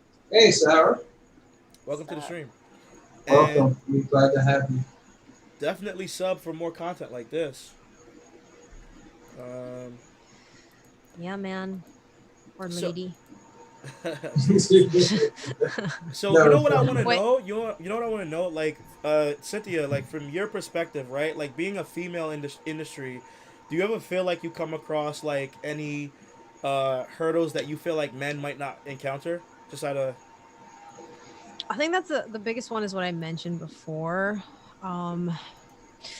Being assertive and negotiating is something that I just feel like it's almost neglected when you're raising a daughter in the Latin community, right? So talking about money is something that wasn't really looked, it was not like a positive thing to do. And all I do is manage money, you know? All I do is manage money, and I get on conversations with clients, and I'm always managing people. So, and especially like in like meetings and stuff like that, like I think as a I was always the only female too, always like non-white female. So initially, like, it was intimidating for me to be in like positions of power, even hiring people. Like, I would have like, oh, who the fuck am I to hire? Like, you know, someone. I think it has to do with my gender. It could be with my race, could be with my confidence or what it was before. But I think it's just like the overall lack of representation. I don't know. Because like it's a different thing. Like when you actually see it versus not seeing it. And I never saw it. I was always the only female, non-white person in the office talking nerdy shit, you know? Right. Yeah, like I think it's like the same thing with like software developers. I don't really see too much women nearly as much as men. I don't know. Right. And you know what too? You know what it is? And it's not even, because I felt that way like a little bit sometimes with being African American, but like it's not even on like confidence. You know what it is? It's the fact that it's just so many. It's like sometimes you're the only one in the room, or like only one or two. So like you feel like you're not only represented as a marketer, but now you also represent as like a black marketer, Latino marketer, a female marketer. So it's like now it's more on your shoulders because it's like you feel like maybe like they're looking for you to be like over the edge, like if you're like that, like if you do something that's like jeopardizes like your skill set, it doesn't look at you as just like, oh wow, this is the reality of it, like, oh, he's not a good marketer, or he didn't represent that really well. Like, oh wow, this is why we shouldn't have black marketers. That's why we shouldn't have female marketers. So it's like, even if that's not the case, you feel like you're representing like not only yourself, but then like what they identify you as. Because I'm not always like thinking like every single time going to something like, oh, I'm black, or I'm a male, this. But then sometimes that atmosphere makes you think that. Like sometimes when you're the only one there, then you're like, oh wow, like now you represent a whole race. Yeah, like man, I'm not anyone to be representing. You represent a whole race right now. Like, and that's another thing too, like kind of piggybacking off of that, is like sometimes like I remember like when I got in my first like SEO director role, right? I was wondering to myself, like, I knew I was good. Like I got promoted to that. You know what I mean? I knew that I was good. Like I got results, but it was also a thing of like I was the only black person there. So I was like, people start to take away this thing of like, yeah, he's just a good SEO, but he's a good black SEO. And then like it makes me wonder, like, did you put me in this position because you really believe in, like, I believe in myself. I know what I did for that business, but do you believe in me, or are you just doing that to have somebody of color in a higher position just to make your company look better? Because I do. That's interesting. You know, like that's like the bad side of. Right. Yeah. But on the good side, it's like I'm happy. Like I'm happy to represent for people, because every time when I do something, I want to be at, like, I want people that are like me, like 10-year-old me, to see somebody else and be like, you know what, he did that, so I can do that. You know what I mean? Yeah. Because growing up, I never had that. Like, Nick, you could probably relate. Like, we didn't. I mean, we had basketball players and rappers. You know what I mean? Yeah, that's it. So for me, it was just more of a thing of just like, first off, I never want to be associated as like just a black person, like a black this or a black that, you know? I just want to be great at it. But I also do want other people that's like me to see me and be like, oh, I can do that too. You know what I mean? Mm-hmm. But I feel like when you put like a color on it, it's like a cap for you. Because then, like, let's say I became the best marketer in the world, right?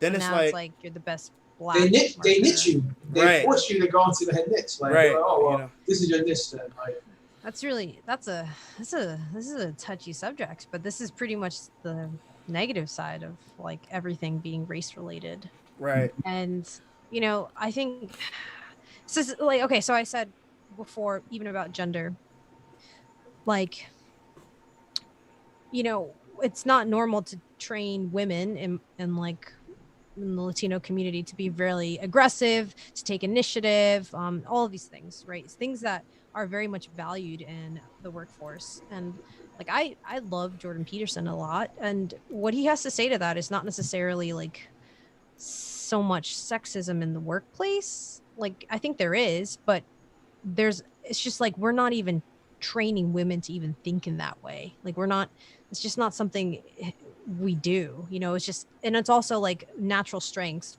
Sometimes women are not naturally like that. Sometimes, you know, like sometimes they're more nurturing, but I think I am. It's just, I use that for an advantage for like sales calls and building relationships and shit like that. You know, I just wish I was taught that more in my community. That's all. Like, right. Yeah. I wish I was taught it earlier. I wish I had some exposure, you know.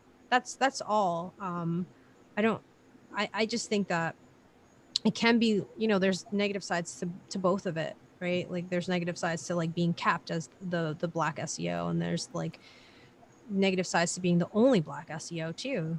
You know? Because I was like, it's just a weird place, honestly. I've I've been following this guy named Ruan Hey, Nick. Marino for a while, and like I saw him post a video, and his video was like why I don't hire black people, right? But it was clickbaity. It was like it was like a clickbait thing. And I've had employers literally say that though, and I've told you about this. Yeah, today. yeah, and it's just so disheartening. It's crazy.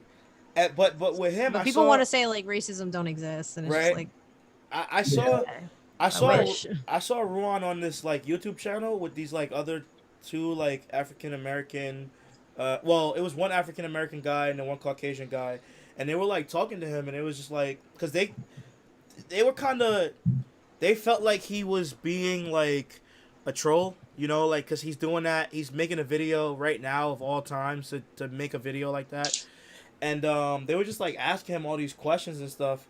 And it was just interesting to hear like another perspective because again, you don't really see that many black people in digital marketing, right? So like when I was hearing the perspective of like these black guys just like listening to what they were saying, I was just like, damn, that's pretty interesting, you know.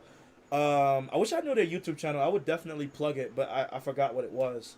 But yeah, it's interesting that you brought that up, Nick, because I felt like, yeah. I don't know what I was gonna say. I'm done. It's a touchy subject, but the reality is like I've never seen another female Latina in any of my work experiences ever, not just in digital marketing. So it'd be nice to see more of that. It'd be nice to see more black SEOs. It'd be nice to see more black digital marketers. And I'm curious to know what it'd be like if we were exposed to it more. Would it lead to more, or is it, you know, maybe, you know, I don't know. I don't know the answers to any of this, honestly. Right. I can only express my experiences. I don't know what it's like to be black in an office environment. You know, it's different. And I actually remember. So Dre actually sent me Billie Jean's experience on being a black marketer. Yeah. Remember? And it was so interesting because there's two sides to it. Like it was a really interesting video. And it's just like, that's the dichotomy that I feel too, because it's like, listen, I don't want it all to be about race and color because I'm more than my race too. Right. But also it's like, I got to represent. Yeah. So Billie Jean was like, I'm going to like block up my business as a business owner in I think it's San Diego. I'm going to like board up my business because there's protesters for the Black Lives Matters movements. I'm going to board that up, but I'm conflicted because I have a really nice car. And first off, I don't want to be seen as one of the protesters. And second, like, I also don't want to get fucked up by the cops because I'm a black dude, like in the streets, like in a nice car, like fixed, like, you know, like I don't want to, like, I'm conflicted because like both ways is like I can't win. Like, damn, I can't win. Yep. You know what, I feel that on another level. Yeah, like that's a whole another vibe. But you know what too? Sometimes like the world that we live in, like you gotta make choices. Sometimes you gotta pick. Like, and sometimes you gotta go with sometimes you gotta go about what's integrity rather than like money or image or something like that. Like, you know what, like I used to feel that way, like I'm going in the room, the only black guy, but now it's like I use it as my shield, like my sword. Like it's powerful now. Because I know what my strengths are, and I know that I'm giving value, and the reason why I'm here is because I'm giving value. So like I'm gonna have respect for myself, like so much that even if you don't respect me, like I have enough respect for myself that could like trump even the respect that you could even give me, and like you're going to get this value out of me, and there's nothing you can do about it because I position myself to be here. So it's accordingly. Like now I use it as a power, and a lot of times like I don't even care. It doesn't even bother me like that because I believe in myself. Not everybody's opinion matters.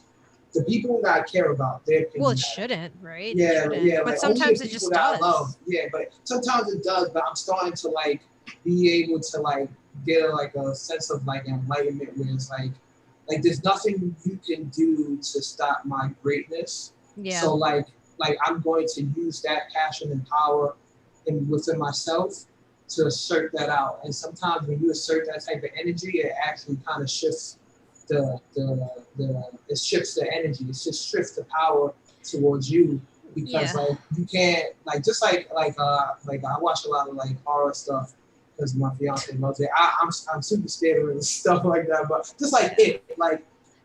If you ever seen the clown. Yeah. Like it's fueled by like fear and then you like putting yourself down, and it uses that to like overcome you. It uses your self doubt and fear to overcome you. But like as soon as you start standing up to it, or not having that as a kryptonite, that's when you actually use it as power. It no longer affects you. And I'm starting to actually do that now, and like in my like personal life, and take that gem and apply that to myself. And it's hard, and it's not always easier said than done. But like when you get results out of it, you feel really good. When you walk into a room and you feel airy about something, and then you take the stand and the power and you shift it, it's like, wow, I really had that power to be able to shift that.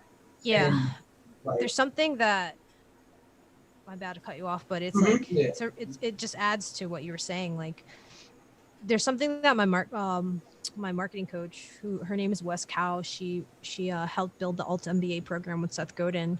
She's really cool, and she has an article about it. And you guys, anyone that's interested in reading it, you could just message me. She wrote an article on turning your bugs into features. So like that's a phrase that you say like when it comes to apps, right? That's dope. But I apply it to my whole fucking life. Like an adversity, I turn it into a feature. Like I turn it into a unique selling proposition, something to position me in a better way. You know, I think that I have what might have been seen as a weakness in certain environments is actually a strength in the right environment. So it's taking, like, let's be real. Being poor, growing up in like Section 8 housing, and I know you guys all have similar experiences. We work different. Like there's an immigrant mentality that I've been infused with, and I work different. I work circles around a lot of people, even though I feel like I'm a lazy person. I can be a little bit lazy, but you know, I don't know. It's just like, that's my strength now. Like I want it more. I want it different. Like my want is different, you know, like I'm more focused. If anything, I'm not thinking, I don't care for all that fluff, you know? Yeah. So it's just turning your bugs into your features, turning all the things that you know, in the wrong environment was said to you as a con. It's actually a pro, and you can position it in the right way. That's the beauty of becoming a marketer. You rewrite the rules a little bit. Yeah, that's so true. Like you get that power to be able to do that. Exactly. Nick wrote, your weaknesses are just strengths you haven't figured out how to use yet. Bars. Exactly. Yes. Turn your bugs into features always. That's a gem. That's a gem that like some people are so ashamed of their weaknesses, or some people have weaknesses and like they never acknowledge them, so they can never like fix them. But as soon as you acknowledge them, and then like you like objective about them, then you can actually either become better at them, or maybe you thought that was a weakness because somebody else told you that was a weakness, and you can realize what their true purpose and why they're there. You can manipulate them and use them how you see fit, whether there was ever a weakness and you just thought it was, or like if it was something that you want to become better at, that you just focus on becoming better at. You're not like shame downing yourself that like, because we're all human, we're supposed to have strengths and weaknesses. Like the weaknesses is where you learn the most at. Human. Yeah, that's the weaknesses is where you have the most space to learn, because your strength, the more you learn, like you can keep learning and learning, but then like the amount that you can learn like has diminishing returns, because you already like became a master. But then the higher the level you get, the crazier it gets. But then like a weakness that you have so much to focus on and learn and build and attach that to your strength. So I definitely agree with Nick, and like what me and Cynthia is talking about is like a really key point. I love knowing my weaknesses. Like, I don't know if this is like the autistic part of me, but I actually love it. Like, I love it when people tell me like, oh, you can work on this, or like, oh, like my trainer's like, oh, you know, like to get to where you want to be, you got to start doing this a little bit more. Like, I remember a guy, I used to hate told me that I need to work on my legs a little bit more. And then, like, at first I was offended. I was like, oh, bitch. But then I was just like, you know what? Because I worked even double hard on it now. I'm getting back to it. I hired a virtual personal trainer because bro, quarantine got me a little chump. Oh man, don't even. I ain't even gonna discuss that. Next time I gotta see me, I'm gonna have. I think like getting good is just like I said, I believe in like Kaizen. Like that's truly like my philosophy on life. Getting better, 1% better, and compounding positively every day. Evan, hey, if you guys have any questions too, like I freelance in marketing. I used to work at several 9-to-5s. And now I'm totally doing it on my own. Have my own clients and students and other shit going on. And Nick works as an SEM, what do you call it? Strategist? An SEM strategist or specialist? Or manager? Yes, managers and analysts. Okay, analyst. And yeah, he's a expert dropshipper. So ask us questions. And you already know what Dre does. Dre does everything. Dre's a master of all. I can't stand you, Dre. I don't know how you do everything. You funny. What is this 9-to-5 you speak of? Nick says. That's funny. Nick is different. Nick, yeah. You're doing your own thing. I love that though. Like that's how I truly believe as a creator, you create your own rules. You need to understand the rules so that you can mend them. But like I truly believe, like, man, if you're smart enough, you know, lawyer up, like, you know, like yo, y'all should definitely take advantage of asking us questions right now. For real. And also like and share this. The algo gods. Comment. Comment on the video too. Exactly. I don't know. Do something. Definitely, like, guys, like, this is a once in a lifetime chance. Well, probably not once in a life. We might do this again. We got to do this again. Actually, coming out with the podcast. I just thought about an idea for the name for the podcast. What? This might sound corny. All right, I'm not good with names. All right, let's go. But I was just thinking, like, we sitting here chopping it up, and I'm like, I don't think I've ever heard of a podcast called Chopping It Up. Chop it up. Chop it up. Chop it up with your favorite digital marketers. Right? Like Chop It Up marketing podcast. I don't know. We'll figure it. We'll work something out. We gotta work on that a little bit, but I like the vibe. I like the vibe. You like the vibe? I like the vibe too. Like the vibe. It's a little hood, but like. Yo, comment. It is hood. Comment on the chat what you think a digital marketing podcast should be named. It is hood. I ain't gonna lie. But that's why I gravitated towards it. I was like the non-marketing me was like, oh, that's fire. Chopping it up with Dre. Right? Let's go in the back. Chopping it up with Dre and Co. That's a fire name. Chopping it up. Good enough name as any. And you know what, too? When it comes that's a down sign. to it, that's a yes. That's a yes. Word. That's a yes. Word, that's I'll take it. Nick, how are you? Nice name. That's another yes. Oh, look. See, all right. Oh, people like it? All right. Wait. Wait, what do we have? We have chopping it up, right? Wait. Hold on. I gotta like write this shit out. I need like a Google sheet. All right, wait. All right. Yo, it's crazy. I'd be saying like Google Sheets and Google shit. Like I interchange them all the time. It happens when I'm talking to clients. And that's so funny. I literally have to practice cheat shit. Chopping it up with Dre and Co. Yeah, but we gotta like show some love. It's all of us. Right, yeah, word, that's what I'm saying. Diversify. How about digital marketing co? Nah, digital marketing is such a handful of right. Like, all right, it's wait. Too much. Chopping it up with marketers. Let me see. Sounds like some PBS shit. Right, like some like we tried to mix like PBS and like Boys in the like Hood hip hop Harry shit. Word. All right, chopping it up. Google you speak of. Chopping it up with. Don't get me started on that Google. Damn, chopping it up with. More digital marketing with less BS. More DM with less BS. I actually don't hate that. That's hot. Yeah, that's kind of fire. More DM with less BS. Nice. That's fire. Good job, Evan. All right. That's really good. Are we gonna say like the full? What about just more marketing? I feel like it's all gonna be BS. What about more? What about like? We're all just gonna be talking shit, shit about clients and like talking shit about like, oh, there's so much like tea behind working at an agency too. More marketing. Spilling the tea. No. Corporate tea. No, because I don't really. Because you don't want to make it. I had corporate clients, but I didn't work corporates. Like. Right. Man, see, y'all messed me up in the beginning when we were making a joke Nick about. Schulaner was like, "Nah, that's more my channel." Yo, y'all messed me up. Yeah, go ahead.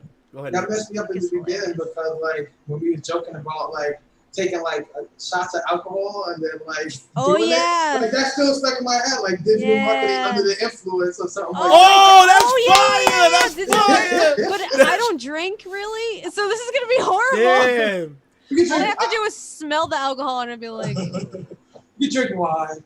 I do like wine. That's fire. That's fire. So you know what? It don't have to be based off that. What are we making? Henny and marketing. I can't do that.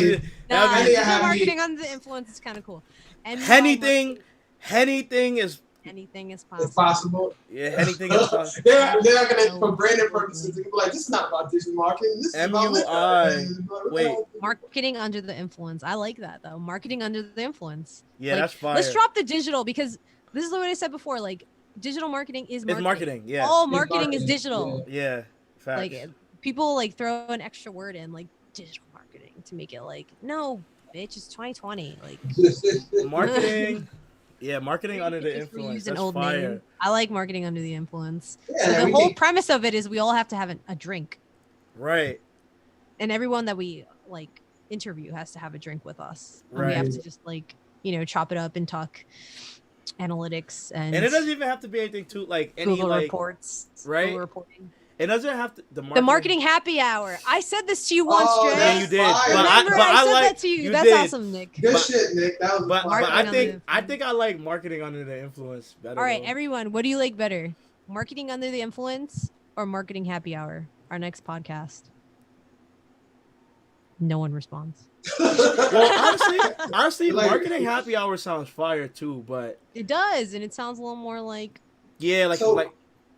So maybe we can do that. Maybe we can have like the maybe we can have like marketing under influence, right? And then have different episodes, like different like genres, like niches under it. Like maybe only on certain days, like we do like happy hour and we drink more than we normally would drink. Maybe happy hour is when we actually have a guest other than us on there. Like marketing happy hour and then we have that. That'd be kind of cool. We can have think like a show, like we can have like a game. We can have like a little game, like we get somebody on there and we all like play this game, which is like if we all have something in common that we face in an agency, right? Then we gotta take a shot. Wait, what? Nick just threw some crazy fire in the chat. Marketing under the influence. The marketers happy hour. Happy hour. Yo, that is fire. That's fire, Nick. To market the podcast. That's fire. Yo, Nick, you deserve to come on the show, bro. What are you doing right now, Nick? Yeah, Nick, what are you doing, bro? Can I send him a link? Yeah, you can. We can never have more than. You can never have too many. Nick, what are you doing? Nick, you still drink? I remember I ordered him a drink. He was like, oh, yeah, I remember that, right? Yeah. There's more room. Any room for one more? Yes, there is. What do I send you? Imagine I send it in the chat and everyone joins. Yeah, right. 18 people watching now. Yo, all of you 18 people, I just want to say I love you and please like this video for the algo gods and throw in some questions in the chat and we'll answer all of them. Indeed. Trey, how does it feel to be in the 6-figure zone?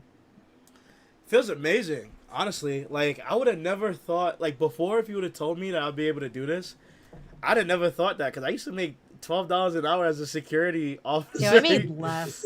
Like it's nuts. Honestly, the biggest, You know what is crazy? It's like being in six figures is cool, but then also like when you could just tell someone like, look, if you want to get on a call with me, I charge like $1,000 for an hour. Like when you could do something like that, right? Like to me, that is so cool. That is so cool. Like that's what I like the most. You know what I mean? Or if like if somebody's paying you to do their SEO or whatever, you're like, yeah, look, like I'll do your SEO. I'll give you an audit for $6,000.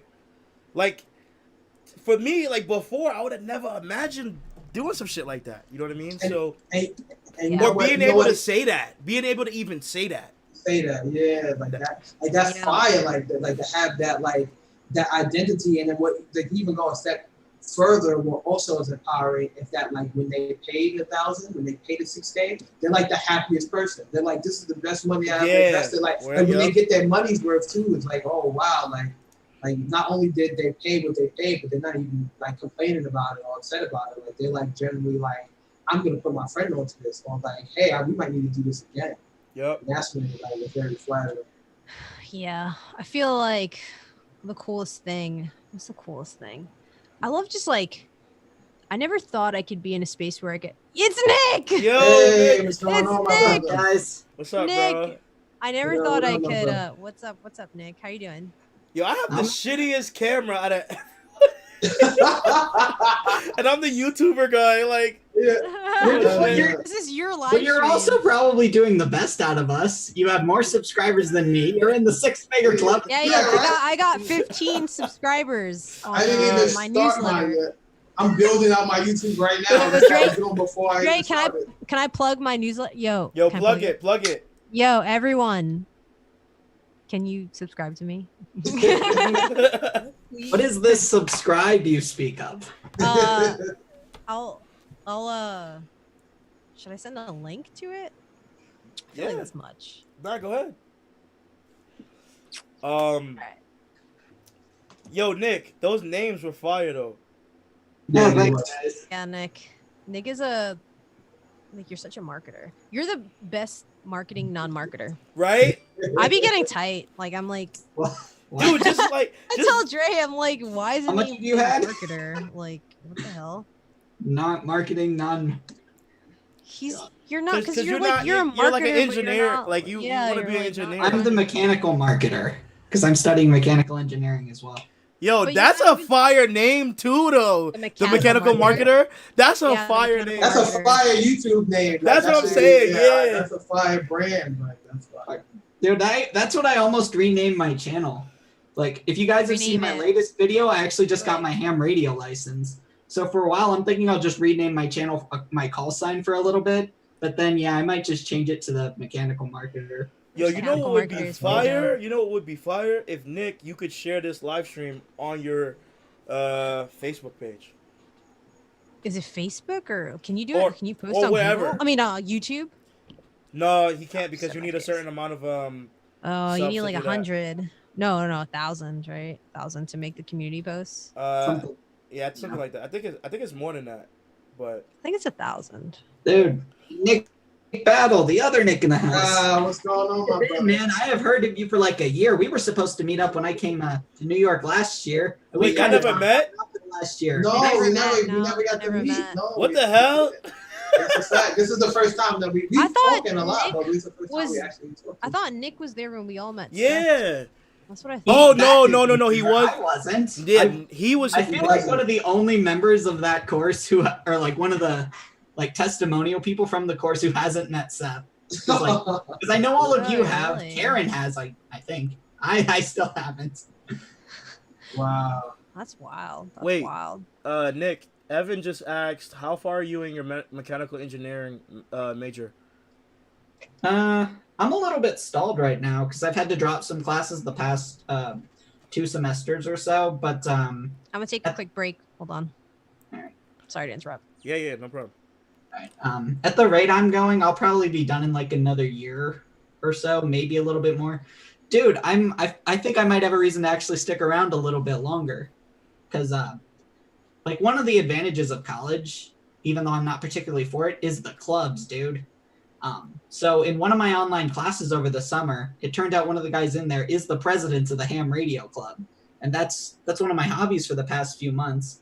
And he's about to graduate, so he's just looking for like anyone who can take over the club so it doesn't die. And I just got my license, so hopefully I might be the new president of the Ham Radio Club. Wow, that'd be cool. And dude, you're not gonna believe this. Like yesterday, I was just throwing my call sign out there, see if there was anyone else listening.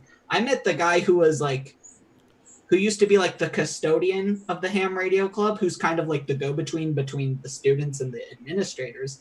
And apparently, like years ago, the Ham Radio Club started a bunch of these projects that they still have the technology for, but just hasn't gone anywhere.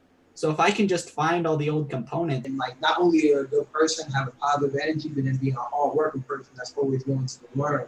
So it's like, that's super dope. I'm glad to hear you. And I know like stuff is really good things are gonna come out of what you're doing right now. For sure. 100%. I appreciate that, man.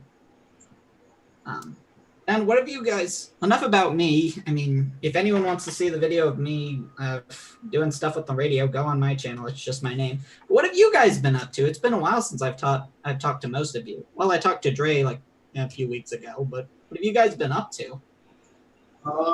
I have been really focusing on like trying to transition out of my 9 to 5 and really just like have full-fledged entrepreneurship and financial freedom. I also recently just got engaged, so I'm living the fiance life. It's different, but it's a blessing. And now I'm just really like excited to like start working on like my own like personal like brand as well, because like I'm always the guy like in the shadows. Like people, if you only know about me if you see like Seth, but other than that, like I'll just work from behind the shadows. But now I really want to like start working on my brand and like getting my name out there and let people know what I do as well. And that's what I've really been working on during the quarantine. Nice, man. Lit. What are you up to? Did I miss like your intro and everything and like all your cool shit that you're doing in college? You missed me kind of nerding out about radio. Gotcha. Basically, I found a guy that like I know the current president of the Ham Radio Club. Short version, I might be taking over in another semester or two as president of the Ham Radio Club. Secondly, I talked to someone on the radio yesterday who was in the club years ago, and so I might have the opportunity to pick up a shit ton of projects that the group just went anywhere. But yeah, that's... Are you with clients? Did you get any new ones? I brought on 2 new ones last week. Congratulations. So, that's pretty dope. It's more money, more problems. It's like, the way I do it, whenever I get a new client, I stop applying to jobs, whatever, anything, because my focus becomes getting them settled in. Right. The thing is, this is the first time I've had to do it with 2 new clients at basically the same time. Wait, so why don't you want to transition into like scaling that more? Well, as you've kind of seen, this thing is already kind of scaling itself. Yeah, so imagine if you become more like mindful and intentful of like putting more fuel to the fire. Yeah. I know it's like it's right now I'm putting what I call negative effort, which is like I'm kind of trying to slow down the client acquisition because right now I have to get them settled in. Yeah. But yeah, I'm like, if I can do that now, imagine like if I actually did take my channel more seriously. And yeah, you're wild for that. What were you gonna say, Dre? I was gonna ask. Wait, so do you apply to jobs right now? Well, I guess not really jobs. Like it's Upwork? Upwork. Yeah. Upwork is kind of trash, but I found it is really Super good trash. for getting clients. No, it's good for getting clients, like finding people who are interested. You just kind of have to know how to game the system. But I also feel like there's a certain like a client on Upwork is not. They're looking for specific discounts. Like it's just not. It's not a good fit. And not qualified. I don't know much about this. Well, funny enough, like I've talked about this a few times on my channel, and we've all been chatting. You know how getting a job or a client or whatever, it's 20% your skills and like can you do the job, but 80% your personality. It's like, are you just personality-wise someone the client wants to work with? Right? Are you likable? Yeah. Well, not even likable. It's like you don't have to be the client's new best friend. You just kind of like, you have to be able to, get along and just not want to kill each other essentially. That's being likable. That's essentially being likable. Like you don't have to. I can like a lot of people and not want to be their best friend either. I think likability is huge, especially when it comes to applying for jobs. Like every job that I've gotten, there's a billion other people that could do what I do, but they can't deliver it the way that I deliver it. And also, like, well, it's also the personality. Right back, guys. Right back. Yeah, no problem. Yeah. It's the likability aspect. I think that's extremely important when you're like on sales calls. Like you need to be likable, otherwise you're. It's literally like I said earlier, and Cynthia also agreed with this. Like whenever if I'm hiring someone, I'm looking at their personality first and then skills after. Because the thing is like, if that person is likable, I could just train them, and it's just like, okay, I'll just train you, But if they're not, like if their like personality is like weird, it's just like I don't know if it's gonna be a good fit, Because I want to work with someone who is good at what they do, but I also want to work with someone who it's harder to awkward. It's not weird, like not weird, but not to. It's not like I don't feel weird being around, and that, I don't know how to word that correctly, but it's okay. Like you could be weird. Like I'm weird, right? Like I'm weird myself, but I'm just saying like. I don't want to feel like awkward around that person. You know what I mean? Like when I'm working with them on a daily basis. Right. And that's what it means to be a good fit. That's, there's other words for it. Yeah, like personality. Company culture, like company culture is, you're a good fit, blah, blah, blah, blah, blah. Well, that's not bullshit though. It's like, that's the thing. It's like, it's probably the most important thing in getting hired. That's what we were saying. Yeah, no, it's not. I agree. In a way, it's also the thing you have the least amount of control over. Because you should be likable and agreeable, but and more professional, obviously. But the thing is, when you do that, you don't become a completely different person. You're just like a more polished or slightly more likable version of what you already are. It's kind of just like dating, where some people just do not vibe with your personality. I think being likable is actually something you could work on, and it's a skill set. I think it's a skill set too. It's an absolute skill set. And it's something that like my autistic ass worked on 100%. It's how do you get someone to likability relate is essentially like how can someone relate to you, or how can you relate to that person? So for example, a couple of tips that I've employed is like telling jokes, understanding a little, like researching that person a little bit prior. What do they like? What teams do they like what sports do they like? What do we have in common? Like that. It's a strategy, and it's something that I work on with a communications coach. It's the same communications coach that Dre puts me on. Like it's all strategy, and they're tools at your disposal. And just some people are better at understanding those tools more so than others. Some people are natural. I wouldn't say I'm exactly a natural, but I take the time to understand the tools. Like if I want someone to like me, I'm going to position myself in a certain way to be likable. And then if I don't give a fuck, I'm not going to do that. You're not gonna. Why bother, right? Yeah, it's but like likability Evan puts it pretty well. Just don't be annoying or over. Yeah, social skills is something I need to work on. I think it's an extra level of just not being annoying. Not being annoying, like it's okay. That's the bare minimum. Right. Yes, don't get on my fucking nerves. But then being likable, it's extra, and there's layers of it. Right.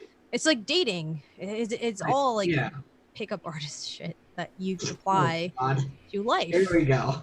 Yeah, it's the art of communication. Right. So. But that was kind of. Wait, how do we get to like Upwork? Okay, back to Upwork. The reason I brought that up, it's the natural consequence of my social skills being the way they are, and just kind of like my personality. Like I've come to the conclusion, like even if I try to be likable, like just my personality and just what I actually like doing, it just does not vibe with a lot of people. And a lot of people, maybe it's just me lucking out, but a lot of the people that have actually reached out to me on Upwork that I've actually worked with on Upwork and then got them off Upwork, they vibe pretty well, and that's why I have the clients that I have, and I don't really have a problem with retention.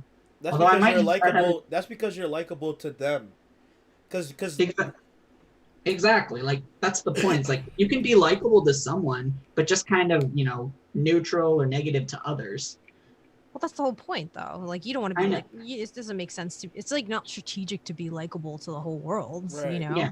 That's not a good use of your energy. And also, like you got to make sure it's a good fit for you as well. Like, does that person like you, but do you like that person as well? Because then if you don't like that person, then it's gonna be a hard. It's not gonna work. No, it's not. So yeah, I think that's another thing. Yeah, I think like one thing I've like I guess like a metric of success that I've noticed. The more successful I become, and what I mean by successful, that's different for many people. For me, it's just my monthly recurring revenue. I noticed that it honestly is right now. And then also like my freedom and shit like that. But like the most tangible metric would be my monthly recurring revenue. And I noticed the more I say no, the more I make, because I charge more for doing less. Yeah. That's what I've noticed. And I've never, maybe I'm not utilizing it in a good way, but I've never found that through Upwork ever. And I strongly discourage that from people. Unless you want to do work on an hourly basis, which I strongly don't. Oh God, no. No. That's the only reason I even have an hourly rate, is because to have an Upwork profile, you have to set your hourly rate to something. Exactly. So I think it's good to start off with. Oh yeah. I think like, unless you're working with like on the SEO side, it depends too. Because like, unless you're working with like a massive client that's gonna pay you like $30,000 a month to do their SEO, I think that like charging hourly can be a little bit better. Only because I've like tried both. Like I remember when Cynthia first put me on to like doing package deals, and that's pretty cool.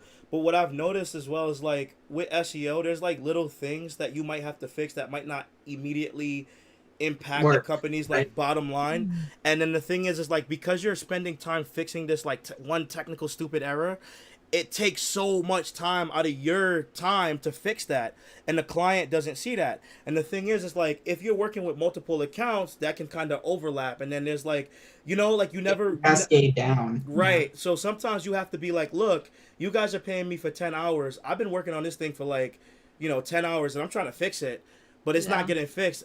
I can fix it for you, but you have to pay me for more hours, because at that point it's easy to be like, okay, look, this is how much they pay for. This is what I did. I put in the time. Now I got to switch to this other client. And then it makes it easier to manage like multiple clients for SEO. One thing I will say though is like, because I'm more so getting into like I'm more like strategy. Like with my client right now, that's all I do is like I create deliverables, decks, or like audits or whatever, and I'll send it to them, and then they do all the implementation. I don't touch the website. Like I don't do any implementation. And like for that, like if it, I would own, like nowadays I would sell that for like just a one-time thing and just keep working with different people, because I think that to me that's more fun.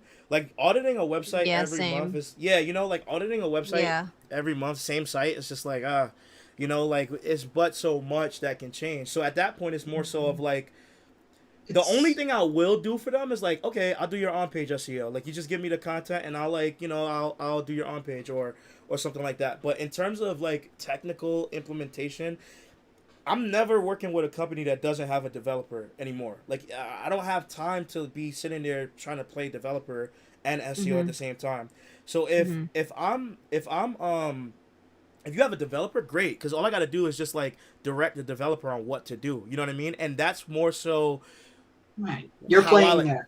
Yeah, that's what I like to do. It's like there was, I can't remember if this is an actual Steve Jobs quote or just in the movie, but he was arguing with someone. It's like every, the developers, all that, they have a job. What do you do, Steve? It's like, they're the orchestra. I play the orchestra. That's pretty much what you're describing right there. Pretty much. Yeah, but I mean, like, that's just like strategy work. Like that's why every marketing department has a head, and just so happens sometimes depend. Like, so let's change that and translate that over to PPC. It all depends on how much spend you have, so that you can keep track of all that spend. Like, Dre says, like he has this criteria for like paid. I won't take on anyone that's spending under 10K per month, because that's already an indicator that like you can't afford me, one, and then two, it's just I'm like there's not too much for me to work with. Like, you know how, Dre, you said you wouldn't work with someone who doesn't really have a website, like who's just like building it from the ground up. None of us like, should be working with someone who doesn't have a website. But agencies do that all the time. Right. And that's why, like, they build I realize. I mean, you can build websites. Yeah, but I'm not gonna. But I don't want to work. I don't want to work on a fresh website. Exactly. Like, even if you just build it, I don't want to work on it. I want something because you need a proven model. I don't want to work with something that wasn't tested in the market already. Right. It's like me. It's one thing that I'll always say is like, you need to have, like, from an SEO perspective, I need to have something to optimize. You need to have some type of traffic. You need to have some type of, you need to have a developer. You need to have like something, right. You know, like 0 time. Like any number times 0 is still 0. Because here's the thing. It's like, if I get somebody who has like 15, K visitors to their website per month, I know that I can like scale that business extremely fast in comparison to if I got somebody who didn't have any any traffic. Then that's when the waiting game comes into play. That's when like I'm at a disadvantage. I rather operate in like it's like that thing that Terry always says, kind of. It's like you're operating in your zone of genius, right? Or your field of genius. Like, I'd rather be in my element and get the best results right out the gate than to like try to like help someone grow, and I'm past that phase. Like, I'm not doing that anymore. And you can always hire someone else. Like, I even tell this to prospects. I'll refer you this person. I'll try and get some kind of referral fee or finder's fee for that. And then, like, come back to me when you have enough traffic or you've passed the X amount of revenue mark, like, someone named Denny 3638 said to talk more about the package deals. So I think everyone has that differently. I can go into detail for paid, but before we get into that, I want to just mention one thing. Obviously, you, Cynthia, and Dre, you guys work with more high-level clients than I do because that's just what you like to do. Like, Cynthia, you won't take anyone that's spending less than 10K. I'm like the opposite of that. I have like way lower standards. Like, the point I'm trying to make here is, and everyone watching, you guys can legitimately pick different models. You could go the Cynthia and Dre route where you kind of like in the more strategy-based thing and kind of just guide implementation, or you can be like me where you like doing the actual implementation. Well, there's no wrong answer there. The point is you really got to think about what you like to do and just be intellectually honest with yourself. Because don't try to be like Cynthia, and if you want to do stuff more like what I do. But there's more to that, Nick. It's actually, that's the next level. The next level is doing strategy work. It's not like, okay, everyone wants to be able to get to next levels, like first you do the implementation. I'd still do implementation, right? But the next level of that to get paid more is to do strategy work. Yep. The next level of that to get paid more is consulting. The next level of that to get paid more is to hire people under you. That's just the level that you go. That's how you get to the next level. And there's more nuances to it depending, like, say, if you want to work in an agency, or say if you want to do freelance consulting like me and Dre, like there's different levels to it, but that's generally the gist of it. You stay in implementation, and a lot of people that's the rut. Actually, they're just like, I want to improve, but for you, since this is not something that you want to advance in, that's fine, right? But people that like generally on this channel, and that people that I speak to and my students, they're all marketers that want to get to the next level. So it's important to like add that specific layer of context. Is like, that's the next level. You don't want to stay. The game is not to stay in implementation. The game is to make more money and to use your implementation skills for yourself. That's how you win the game. Like, the whole goal is like, Nick, think about it this way. Building freedom. Sorry. Think about it this way. Do you think Neil Patel is, like, who Neil Patel is, right? Yeah, he doesn't do any of that shit. Do you think Neil Patel's doing any implementation? Dude, why should he? Exactly. Exactly. But guess who? But here's the thing, though.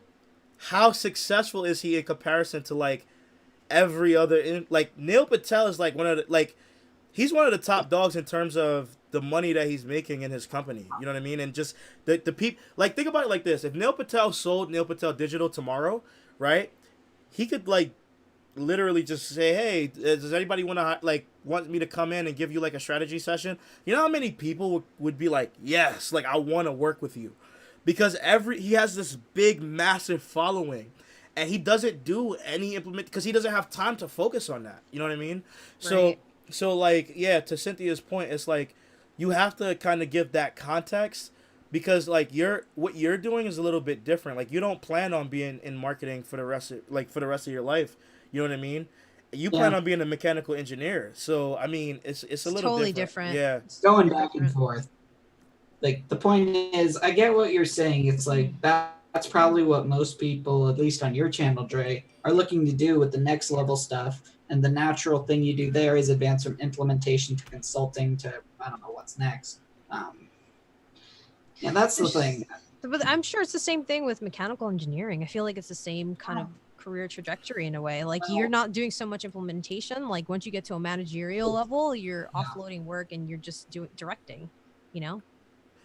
That's kind of just the natural progression of any career field ever. Exactly. Yeah. So okay. So I was gonna say let's talk about the package deals thing. But what were you gonna say, Dre? No, I was just gonna say that is the natural progression. So that just speaks more to your point. You know what I mean? Like if you want to progress, that's what you need to kind of do. Unless you want to stay in the weeds. I mean, there's some people that just love that. You're gonna stay broke, bro. Yeah, but it's that's cool. It's like, wow. It's not for me. It's not for me. It's not for me, bro. It's not for me. And then that's like, not to take like, Nick, if I were your age doing what you're doing, I'd be so lit. Like, cause let's also bring more context. Yeah, cause you're young. Yeah, you're young as hell, older, bro. Like, you know, like you're in college. You guys are only like what, a few years older than me. I mean, Trey, you're like about to be. Dre's 25. I'm 29. I just turned 29. I just turned 22. That's still young, lot. Dude. Like that's still 20s. Young. That's like the start of your 20s versus the end. Like, and Nick is 29, 28. Dre 28, right?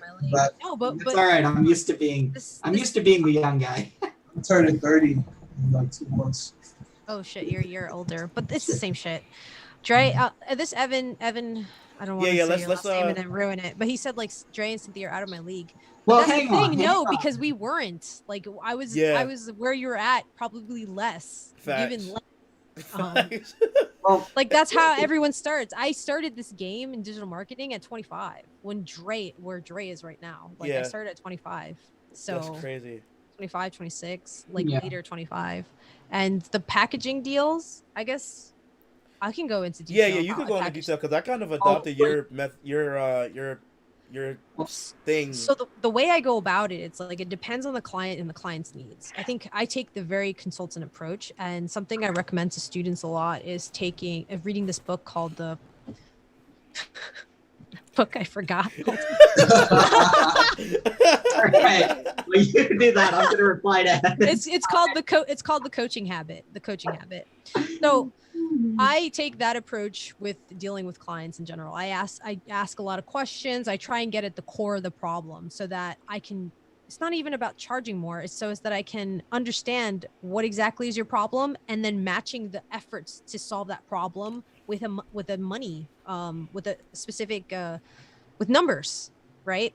So it depends. There's different models in PPC and paid media in general. You could take a percentage of spend. You can charge a management fee based on the amount of spend. There are people that charge a management fee based on the amount of spend. Like they have brackets, usually between like 10K in between. So like 0 to 10K or like 10K to 20K, whatever. They charge a management fee based on that plus a small percentage. Some people do a bonus incentive. They'll take a certain cut of your, like after your break even ROAS, they'll take a certain cut of that. That's like a bonus incentive that's actually very hard to sell. I tried once and I failed. The client was like, that's retarded. And I was like, yeah, I know. So what's the other one? And there's pros and cons to each way of spending. And then there's also an hourly, which I don't recommend for paid media. I don't recommend for SEO either.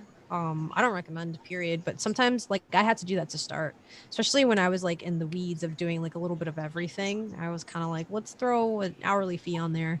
And also I'm lazy. So I do sometimes throw an hourly fee for consulting. I'll charge like $200 to consult, or sometimes like it depends, like for friends or whatever, I'll charge a little bit less, but generally that's like the ballpark. However, also another person to look up for pricing models is Jonathan Stark. He's really great with that. However, there's like pros and cons. Like if you charge a percentage of spend, right? It's hard. Like the cons of that is like building trust with the client, because they're going to be like, well, you're not caring at all about my results. All you care about is spend. So you're just going to spend your ass out, like spend the shit out of everything. And then you're going to charge me based on that cut. So it's like, you have to build a lot of trust with that pricing model. I stick to the management fee. Like based on this amount of spend, I take this, this is my management fee based on that amount of spend. Here's the bracket. And then sometimes for certain clients, I'll charge a percentage, like that bare bones management fee plus a percentage. I like that one the most personally. And what's up, Jason? Yo, Jason! Saifu, I'll definitely leave it up for sure. Hey Dre, I'm late to this video. Too many insightful gems and all this. Wait, Dre, how do you go about pricing SEO? I think like if you're doing the package deals, it's a little different, right? So there are certain things that is comprised of SEO, right? Like you have link building, on page, technical analyses and stuff like that, right? Most of the time, in many cases, one common thing that I've seen is most agencies or most freelancers in general, what they'll do is they'll charge based on the amount of pages that they have to optimize, right? So for example, it's always going to be like, oh, you'll get like, or they might, what they might do is like they might change how many links you get. So like the first package you get 15 links, 5 pages of optimization, strategy call, like reporting, stuff like that, right? And then like in the next one it's like, okay, you get 50 links, right? You get 10 pages, right? So a lot of the times it's more so of that's kind of how most people would package their stuff. But the way that I kind of go about it is I like to do the hourly thing mainly because of that. If there is more work, I could just say, hey, look, it's going to take me longer than this amount to do this thing. So I need you to pay me more to do this. But typically, the only way to really figure out how much time you're going to really spend is to do that initial audit. You know what I mean? So you do the initial audit, you figure out what's going on. And after you figure out what's going on with the website, then you could tell them like, okay, this is going to be this much to fix. And then you could charge based off of the specific items on the audit. And that's why I prefer that way. Because I know, like, for example, if I'm redirecting HTTP to HTTPS, that's going to take me, like not even like 10 minutes to do. So it's just easier to package it in terms, not package, but to count by hours for me. But when I have tried like package deals, that's normally how I would do it. Like I just follow, like I looked at some agency, I was like, okay, this is how they do it. They do like 10 pages, you get this much optimization, and you get these many links, you get this much technical SEO, and then they'll have like different pricing based off of that, if that makes sense. But for the most part, for traffic, I don't really charge clients off of traffic. I mean, there's some people that just say, hey, if we get you this much traffic, you have to pay us this much amount of money. I don't really agree with that, because at the end of the day, that traffic, like I've seen so many instances where you get clients traffic and the traffic is irrelevant, right? And it doesn't really impact their bottom line, because that's the only bad part about SEO, I would say. With paid media, you can kind of see immediately if you're going to get a conversion. Like you can see that because it's tracked in Google Ads or whatever, right? But with SEO, it's like there's a wide spread. So you can't really dictate whether or not that is going to get you conversions for 100%, accuracy. Like you can't, there's no way to really dictate that. So yeah, so that's kind of how I go about it. If that makes sense.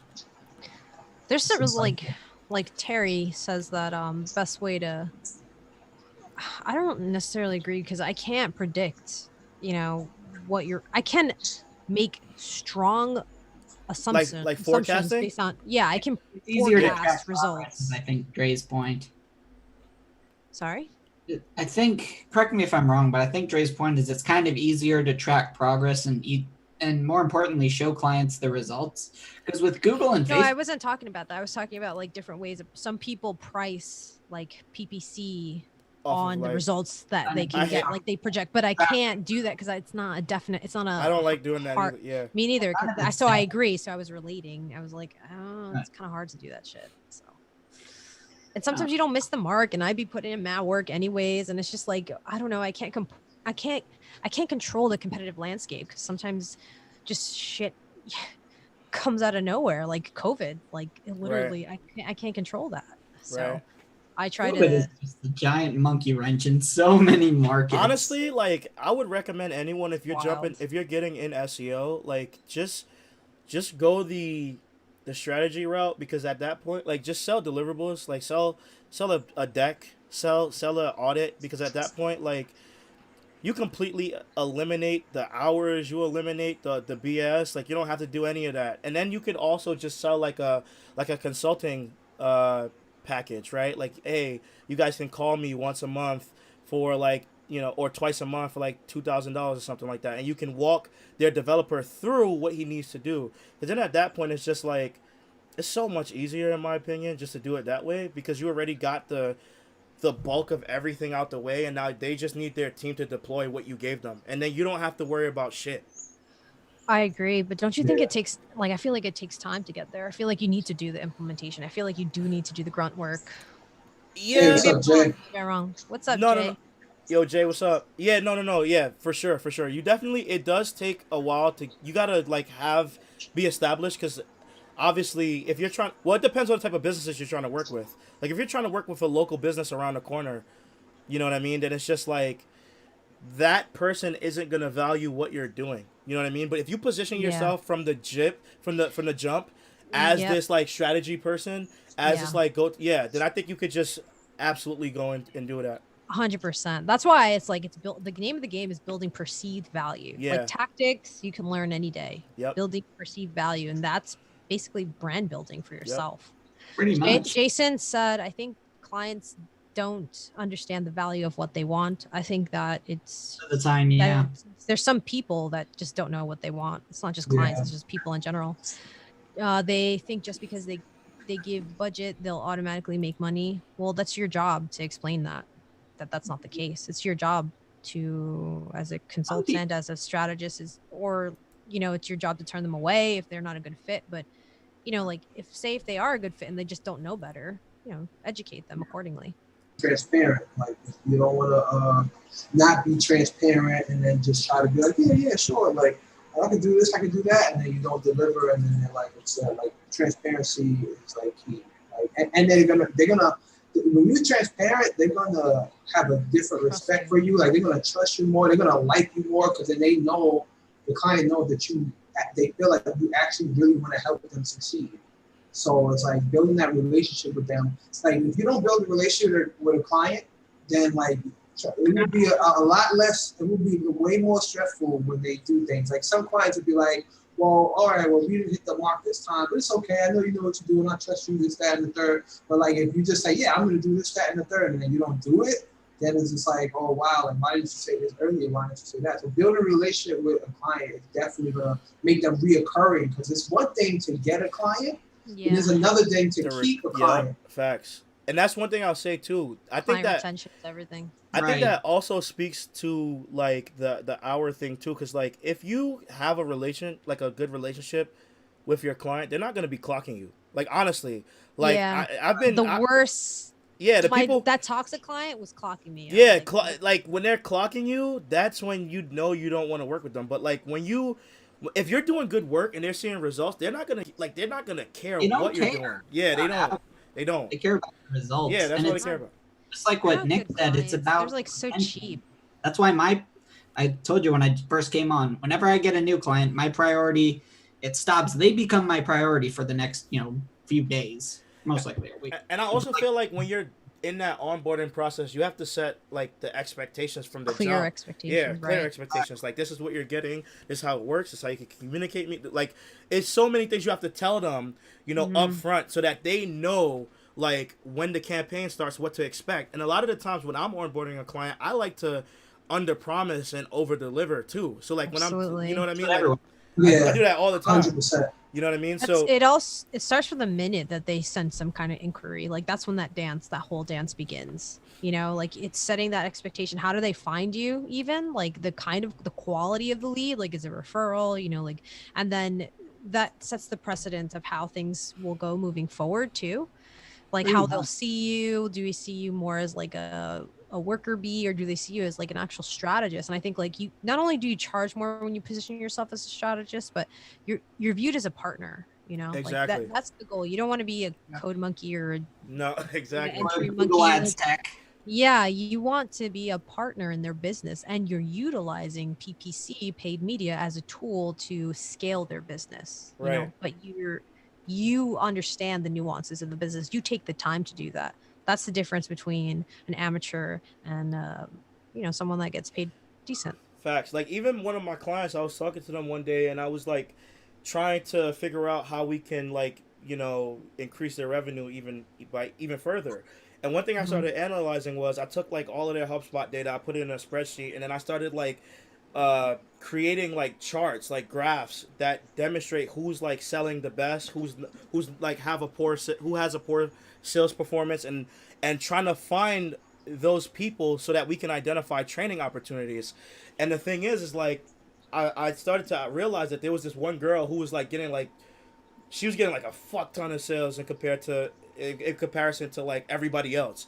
And I was just like, hey, you know, we should, I called the owner of the company. I'm like, hey, we should like get this girl to train everybody else. And he was like, wait. He's like, you was looking at the sales, like he didn't even know what I was doing. He was like, you was looking at the sales there. I'm like, yeah. And he was like, I've worked with so many. I do that all the time. He's like, I worked with so many SEO people. No one has ever done that. And I'm like, wait, what? So how do they even know if you're getting conversions? Like, how do they even know if this is impacting your business? And he's like, well, they would never tell me anything. He was like, they just would look at leads, like look at the traffic. And I'm just like, no, dude, like we have to get this girl to train everybody else on the sales team, because she's selling at a way higher rate than everyone on the entire team. Like it's like a big difference. And he was like, yeah, you know, like it's something that I noticed too. Like he was looking at it himself. But even just for me to follow up with him and be like, look, I have all this data right here.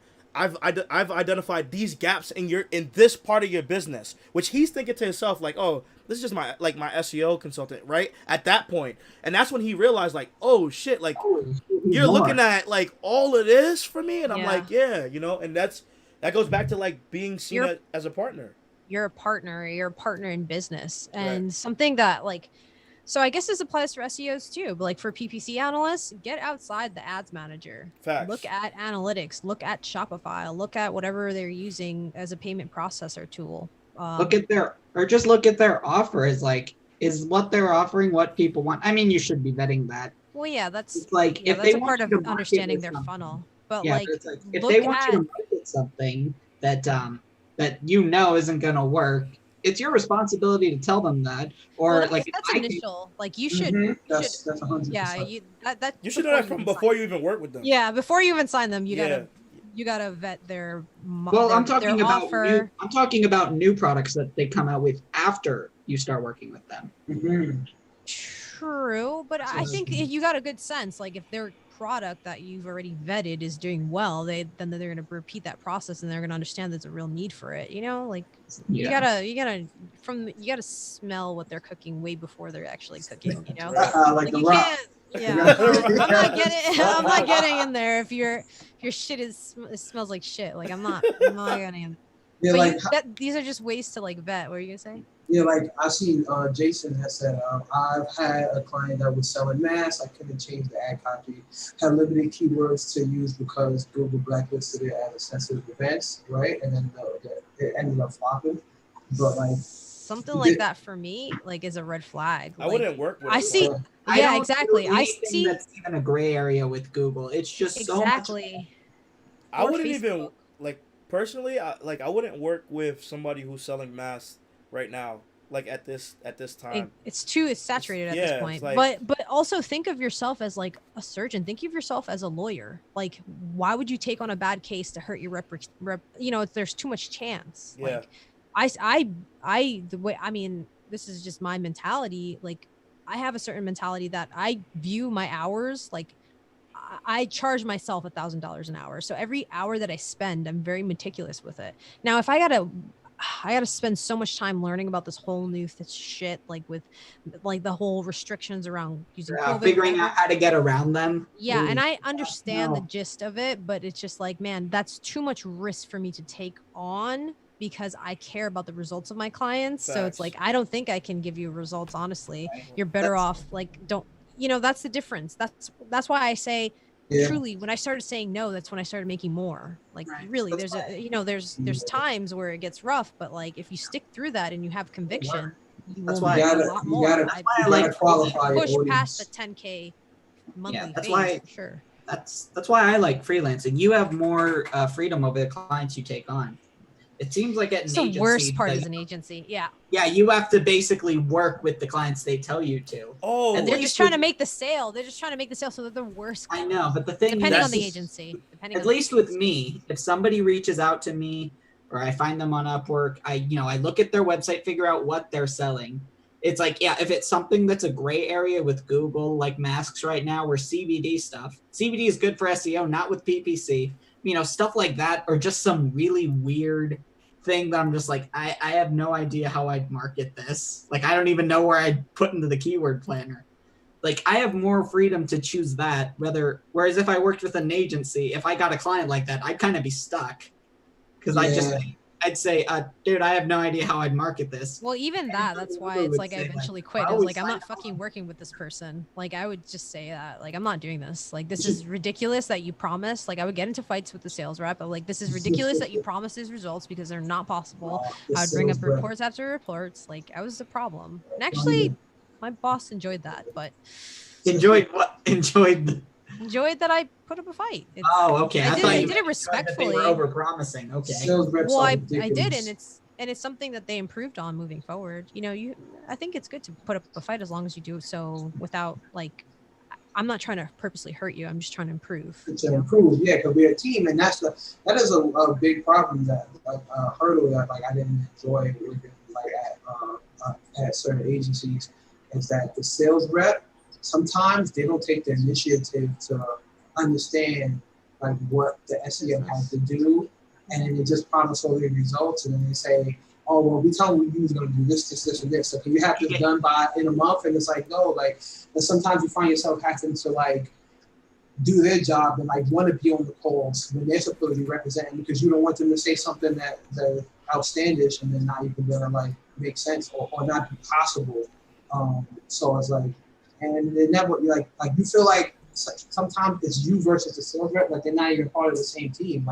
The sales rep starts to feel like a client rather than one of your teammates, and that's a terrible feeling. But to see what Jason was saying, no, Jason, that's not too bad in your situation, that you just wanted to build he was just trying to resume and experience, and that that's makes perfect. Sense. And food for thought. And then once you get more confident, and then once you get more experience, you'll know how to say no.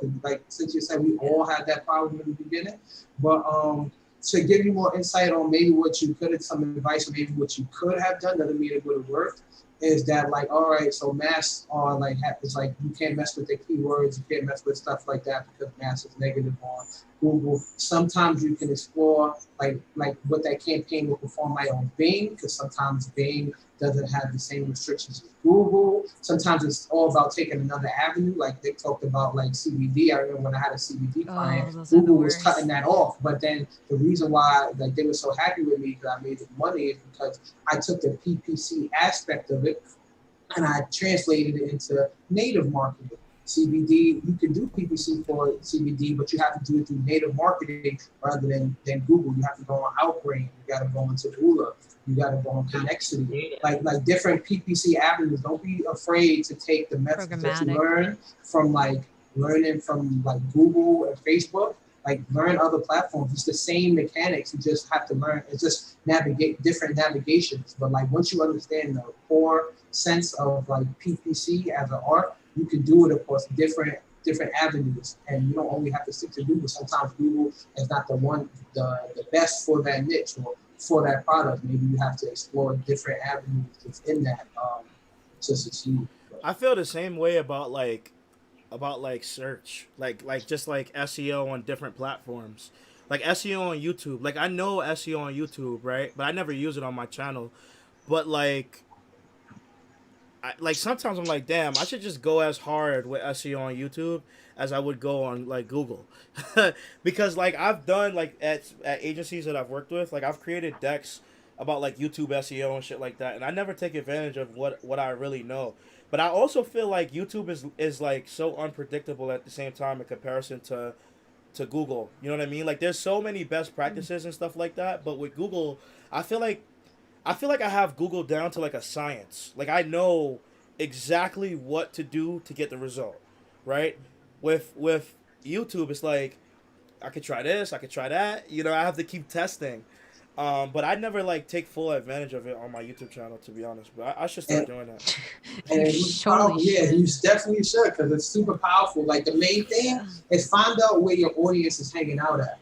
Facts. Like when I had the CBD client, I used a website called Leafly, which is a website that you get like 100,000 people as traffic a month, and it's only about CBD and marijuana and stuff like that. So like I found that, and I started putting AdSense and using that as a because a lot of these like communities, like a lot of these like independent sites that's only about one niche, they're starting to adapt to like the Google ads, the Facebook advertising like model, where like you can like run ads on them. It's not as advanced, but then it's not as competitive either. So like it takes a simple like Google search, like wow, this niche is not, I can't do this niche on Google. It's not that good on Google. Let me see what other communities, let's see where this audience is hanging out at, where I could try to reach the client's offer, or my offer to those people. So never just think that Google and Facebook is the only way, but take the teachings that you learn from Google and Facebook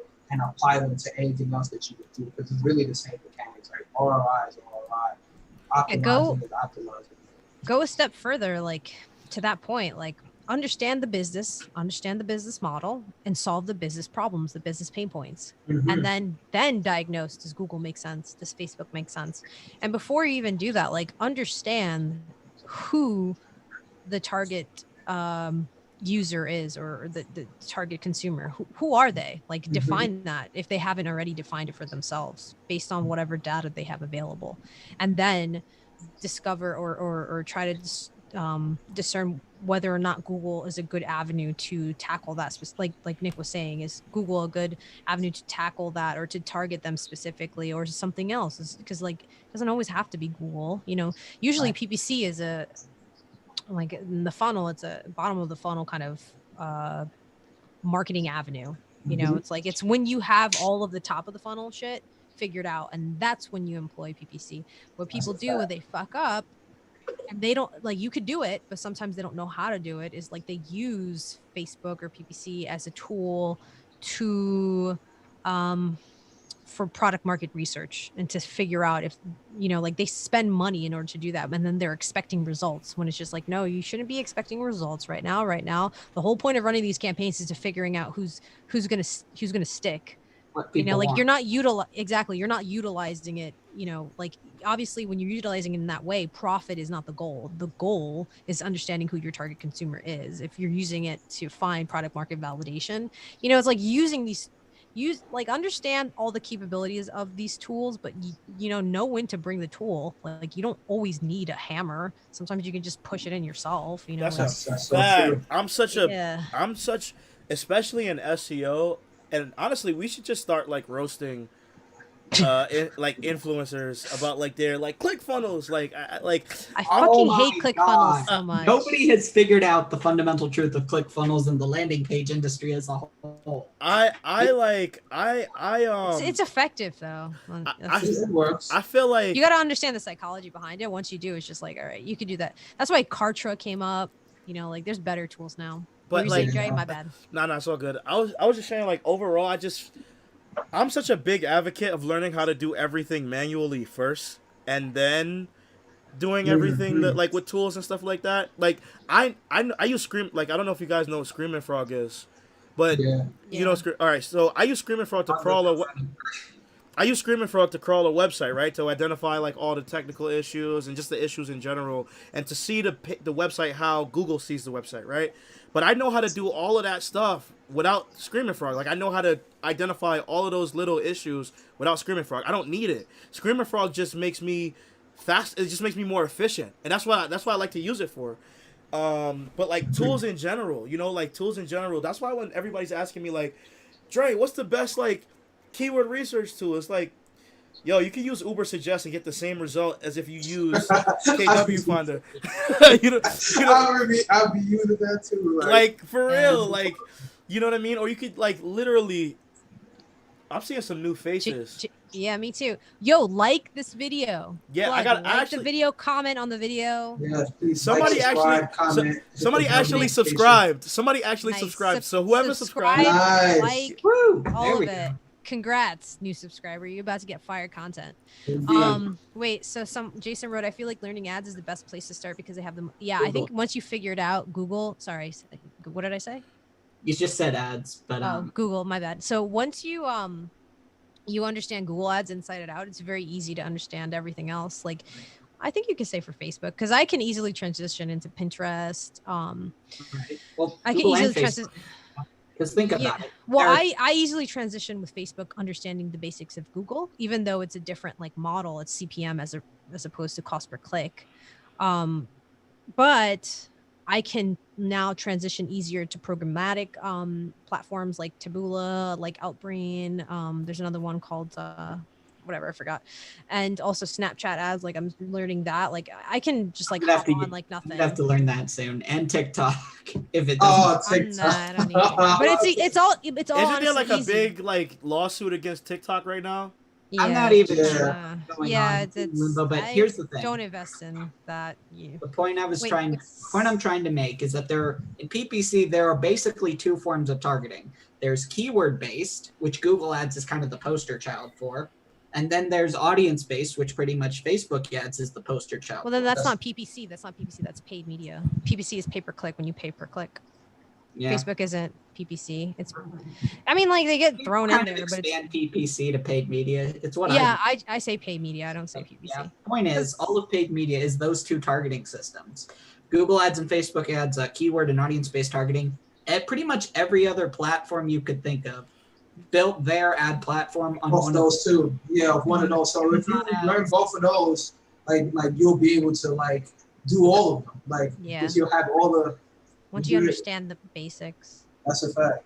Ivan said, how long did it take you guys to learn AdWords?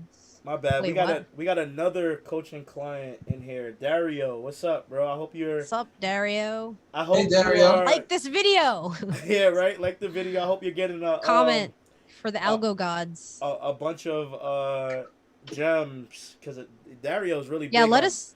He's really big on processes. Like he wants to learn like every single process on Earth. That's how you get to the next level. Yeah, processes. For sure.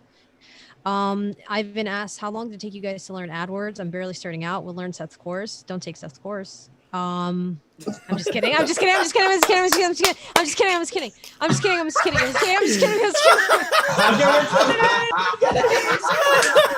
Oh God! That's like that. Come on. No.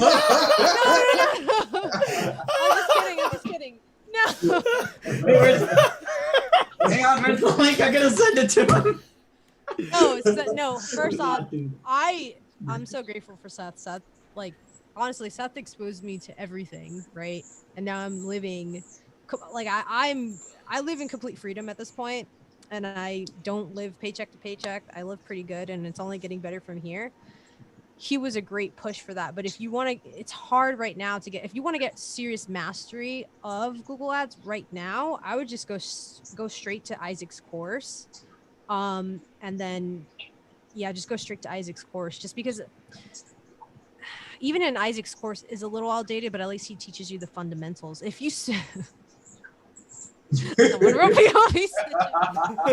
if you want to just learn the fundamentals, specifically Google Ads, just go straight to Isaac's course.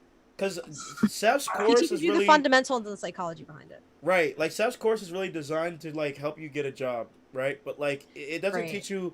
It's first off, it's like very like widespread. Why are you tagging him? I'm sorry, Seth. I didn't even mean it like that. It's like I'm an asshole. That's why. It's like very widespread. You know what I mean? It's like very widespread. So I think that if you want, like Cynthia said, if you want mastery You go to like a course that like if specifically Google Ads, you go to a course that like focuses on that one thing. Now, I can't tell you to go to any course for SEO because I feel like every single course for SEO sucks. Honestly, I think Google Ads is not also another thing. Like it's not. I took one really good one on Conversion Excel, and that was by the owner of Client Boost. I forget his name, but honestly, if you want to know like the actual modern day strategies, honestly, just get Google a coach. Ads, get a coach. Yeah, get a coach. Me. Hire Cynthia. No. Honestly, I do plug right there. Thanks for the plug. I do coach paid media, but say if that's not something up your alley, and you know it is expensive to get one-on-one hands-on help with something specifically. But if you want to just learn one skill set, it's Google Ads.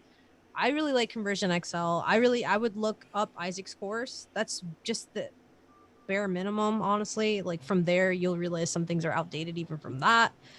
But at least it gives you like a good start. And then I would sign on like get on a ton of newsletters, like PPC Hero is a good one.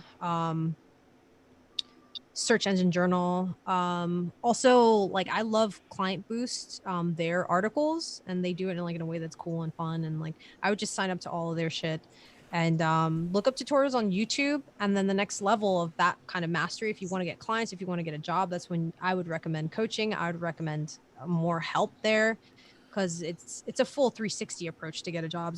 It's even harder to get freelancing. It's like how you present yourself, how you position yourself, how you're building perceived value. It's how you're communicating with clients. It's how to communicate what you do know, your presentation skills. It's a lot involved there. But if you just want the specific skill set, I recommend Isaac's course more than anything. And I don't have a affiliate link or any of that. So another thing I would say too is like if you're trying to learn something like anything within digital marketing, at least.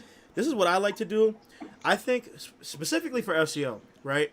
And maybe this applies to PPC. You guys can correct me if I'm wrong because I don't like read every single PPC blog or whatever. But me neither.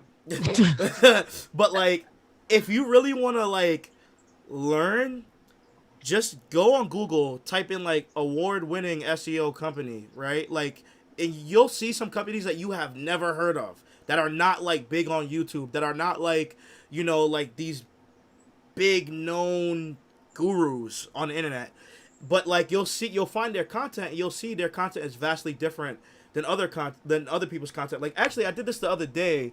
Let me see if I could share this. So look at this. So this is an audit by this company. This is a really old audit. And I was just comparing their audit to mine. So I started looking up like different audits. I had never heard of this company before. But their audit is so thorough. Like this is a really good audit. There's only one thing in here that I literally disagree with and everything else is really good. But they cover so much stuff. And if you really want to learn, start looking up like PPC audits by other companies. Like read what they're saying. Look at like how they're coming up with their conclusions, their decision making. Like this stuff is so long. Like there's so much in here to learn, and it might be hard in the beginning to understand. But what you need to do is like you need to take something like this and literally just be like, okay, what is the robots.txt file, and then copy it on Google or paste it on Google and be like, just read whatever comes up. Like literally do that for everything in here. I mean, they go so like this is. I wouldn't even say like this is just an SEO audit. Like this is a because if you go towards the end, they start showing you like social media stuff. Let me see. Like this is a good ass audit. It's a really good audit. Like it's really really good. Share it in the comment. Like yeah, for sure. Pretty good. I don't think I can. Is that the Ryan Stewart one? You could. No. This is not Ryan Stewart. This is Webrus. Yeah. This is some random company. I literally just was like. I typed in like audit PDF and I was just comparing what they have in comparison to me.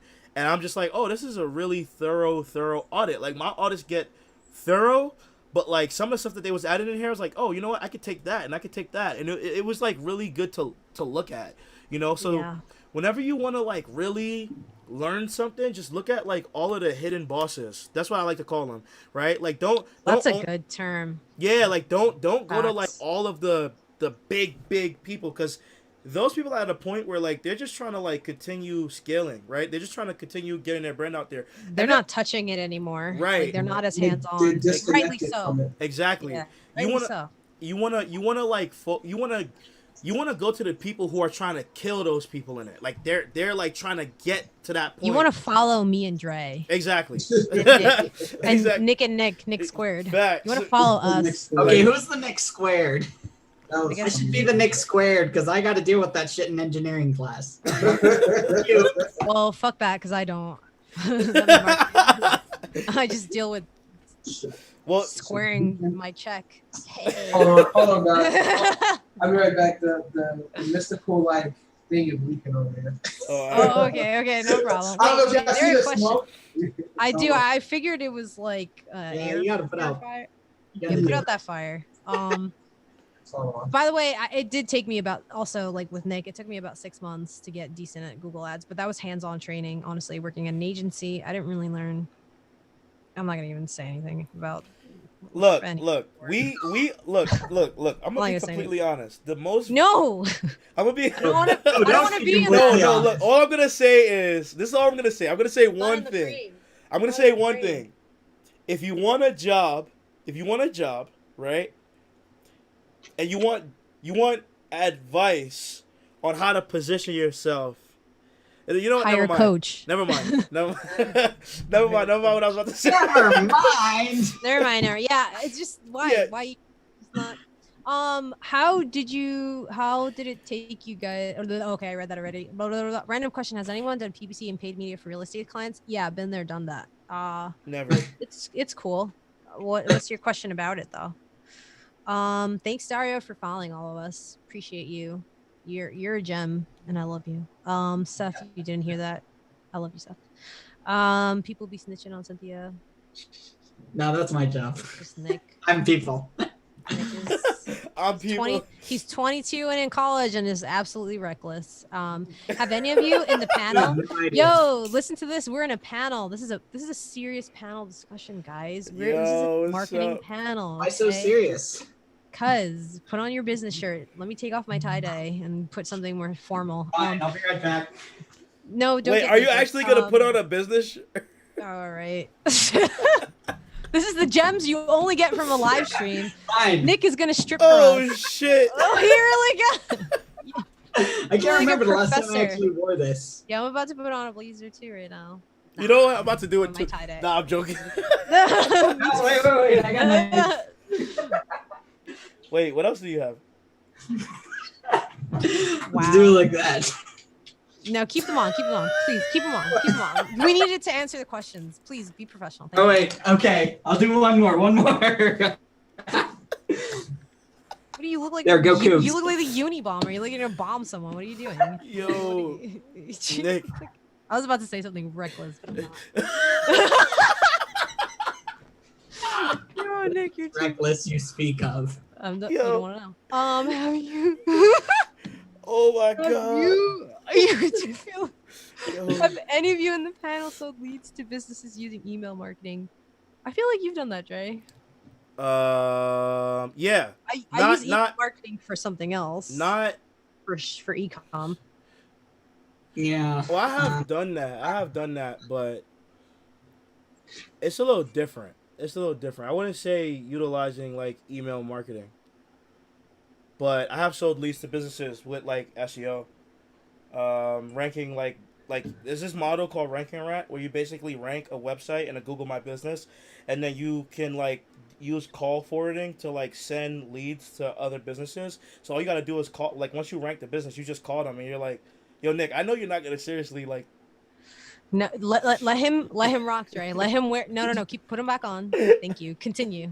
It's hard to like talk. It's like so hard, but you can. I'm just here. You can forward the calls to like these different businesses, and then you can charge them per lead, and it's not really a good business model, especially because Google is getting more serious about like Google My Business because they realize how much money it generates for different companies.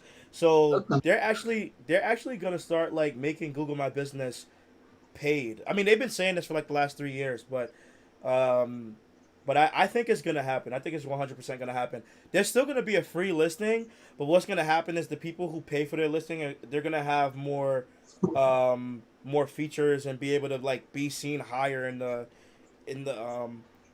I can't take it. no, I don't. What did I miss? I don't know what's going on. No. Just keep Nick in the dark. This is the vibe. This is the vibe. Oh shit! Nick looks like. You know who you look like? Oh, you look like He looks like Neo. No, he looks like This is the Matrix. We're trying to help Cyborg. you guys get out of the Remember Matrix. when not Cyborg. No, not Cyborg. What's the guy from? Oh crap. X-Men. Yeah. Cyclops. Yeah. Scott Summers. Scott Summers. Yeah. Wait. Someone wrote Cynthia's on. Wait, who's Saifu? R.I.P. I don't know what that is either. To me. Hey. I think it is R.I.P. Anyways, I appreciate you. Follow me on LinkedIn. Thanks for murdering me. Jason Lee, Cynthia's on point. I love you, Jason. Denny3638. Is learning on the job not a thing anymore after taking Seth's course? What does that mean? Like, what do you mean? Well, of course it is. What do you mean? I think that you learn on the job, but you can't, like, this is one thing I'll say. There's a couple of things that I got something I got to say after that. All right, you go ahead. You go ahead first. No, I was going to say, like, it's not about learning on the job. Yes, there's certain things you got to learn on the job, but it depends. You get to a point in the job where you want to advance. That's where you need help. Also, 100%. 3 months into my job working at Adventure Media, I told this to Dre, and he was like, "Oh, you should tell that to more people." So I'm gonna do that now. I used to got. It's Nick's fucking glasses. I know. I get it now. Yeah, you get it. You get it. Like I get it. Okay, I'm serious. I'm on a panel. I'm serious. So I almost got fired 3 months in because I really didn't know what I was doing. And faking it wasn't enough. It gets you in the door, but like after a minute, you need to there needs to be some proof in the pudding. So oh my God, it was the biggest struggle. And I wish I had, like, this sounds like a plug for me, but I really do wish I had someone that coached or did something similar and paid me so I can like go to them, like, I guess that is a plug, but I don't mean for it to be. I wish I had that because that would have helped me so much. It would have, like, not only was there like a fuck ton of anxiety that came along with like studying every book, like it was wasteful energy because I was just doing a little bit of everything to just try to learn and figure it out so I don't lose my job, It was really hard. And then I also had the communication skills issues, like, man, it was really tough. So I think like a course is great, or hiring a coach is awesome if you want to get to the next level. If you're happy coasting where you're at, like, by all means. But if you want to get to the next level, it's not even a coach. Like, go to a seminar, go to something, like, always be improving. You should have the hallmarks of a lifelong learner. That's how you're going to advance in life and whatever you do. I agree. I feel like here's the thing. You'll go into a job, and here's the thing. If you feel like, because this is what happened to me. I went into a job, right? And I studied a lot before going in that job. And I had I had experience from doing SEO and building my own sites and whatever. And then I went into the job and I was like, damn, like, I was nervous. And then 2 hours in, I realized I was the smartest person there. And I was just like, oh shit. So at that point, it's like they were coming to me, like they were asking me what to do. So I had to learn, like I had to teach myself, like I had to figure things out. And in my opinion, like, even when you, like, even in certain agencies, like, they'll say, oh, we'll train you. And then you get there and then they just throw all this shit on you and they're just like, figure it out.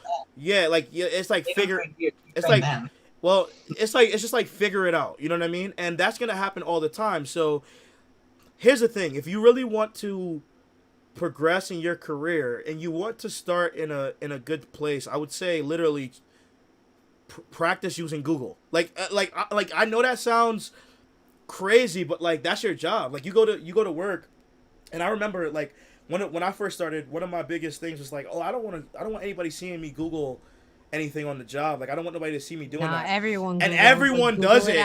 Everyone does it. Every single person does it. So your tool, like, you're a marketer, you're an internet marketer, and your tool is to utilize your skill. Your skills are to utilize your tools, like, you know, if they can help you. And I think I said that wrong, but you get my point.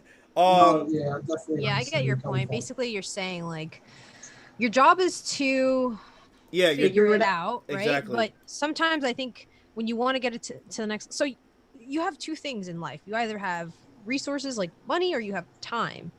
And sometimes if you want to leapfrog or if you want to like skip certain levels to get to a certain place faster, you use money to get you there faster. You pay for something, you have a course. Or if you have time, then you have the time. Stop laughing. Sorry. I just read something from our friend. If you have time, you use that time to figure it out, and you have to wobble through, and it's a lot of energy and resources. Fuck this panel. Oh, no. Fuck this panel, bro. Sorry. I'm done. I think I took the fucking comments. You have time or you have resources. If you have the like it's like you have a specific problem. Guys, no one do marketing. Just don't do it. Bye, Donald. Thanks for stopping by. Hey, what's up, Donald, man? Take care, my brother. Shit. Jason Lee said they tell you to watch YouTube videos. Sometimes, like, Julian from Measure School, like that. Those are fire videos, like helping me how to implement and do conversion tracking and stuff like that for Google Tag Manager too. Some YouTube videos are great, but the thing is, like, an extra layer to that is like curated YouTube videos, curated articles telling you step by step, do this, then do that, then do this. You know, like it's if you can afford someone to be able to tell you that, that's awesome. That's how you leapfrog. That's how you advance to the next level faster. But if you can't, then you just spend the time to do it, which is also okay. And that's what I did. But it's painful. Yeah, it's not as good. Like, I wish I hired Terry. So Terry's our business coach. If you didn't hear, I wish I hired him earlier. Like if I would have done that earlier, I would have been such a game changer. If I knew him, if I knew of him, you know what I mean? Like I did know of him, but I didn't. Yeah, I would have jumped on it. Like, what? Like, yo, you can teach me this, that, and the third? Okay. But you know what? Like, everything happens for a reason, you know? Maybe, what if, like, Terry's amazing, but what if Terry is even way better now? Because the thing is like, Terry is a learnaholic as well. You know what I mean? Yeah, he's constantly. So he's constantly trying to improve. That's the wave, though. That's what I got him at the best point. Facts. Maybe I got him at the best. I don't think he doesn't even coach anymore. He's like, I'm not gonna. Yeah, really he's done. He's done. Yeah. He's like he'll do groups now, but he's like done with the one-on-one thing. He's like, man, he was like, he literally makes too much money. Yeah, he told me, like, he was like, look, he's like, I love working with like you. I love working with like Cynthia. I love working with like some people, but he was like, then there's other people like that I like working with, but sometimes they could be a little bit draining. And he was like, you know, I just need to kind of step away from that, and I respect it. You know, I respect it, and it's smarter because it's smarter just based on where he's moving up. Mm-hmm. I wish I hired him sooner though, but like, dude's a goat. He's a goat. Yo, Terry is like that was the best investment to me of 20. Like, I was debating between him and Justin. I was debating. Justin's also really cool. Yeah, he is. He's a communications coach, by the way, guys. Yeah. I was debating between him and Justin, and I was just like, like, Terry put me on to so much shit.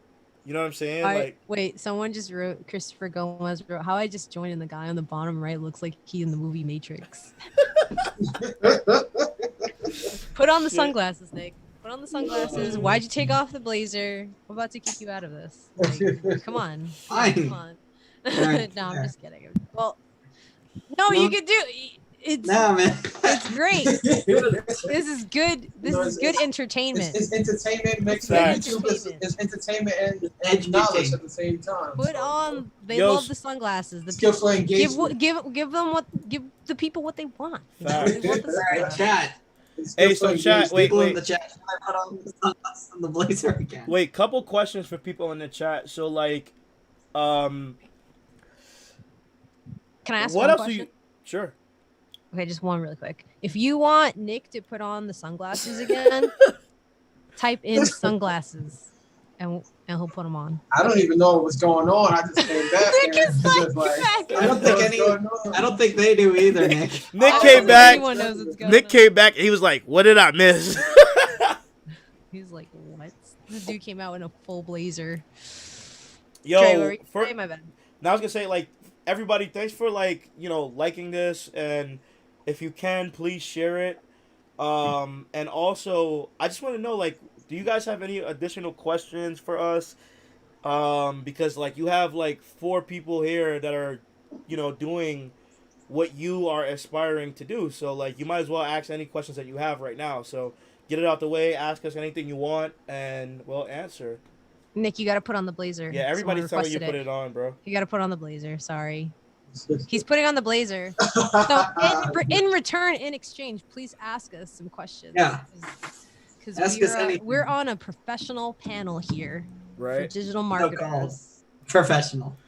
Also, if you guys want to see something like this, maybe every other Sunday or something, or whatever's good with you guys' schedule. But if you guys want to see something like this all the time, just give us a thumbs up or a 1 in the chat.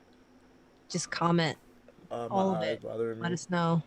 Hey guys, any advice on database marketing? Well, what do you mean by database marketing? Yeah, what do you mean? Yeah, what is that? Yeah, what do you mean? We'll skip to the other one. How were you able to start out freelancing after your 9-to-5 job?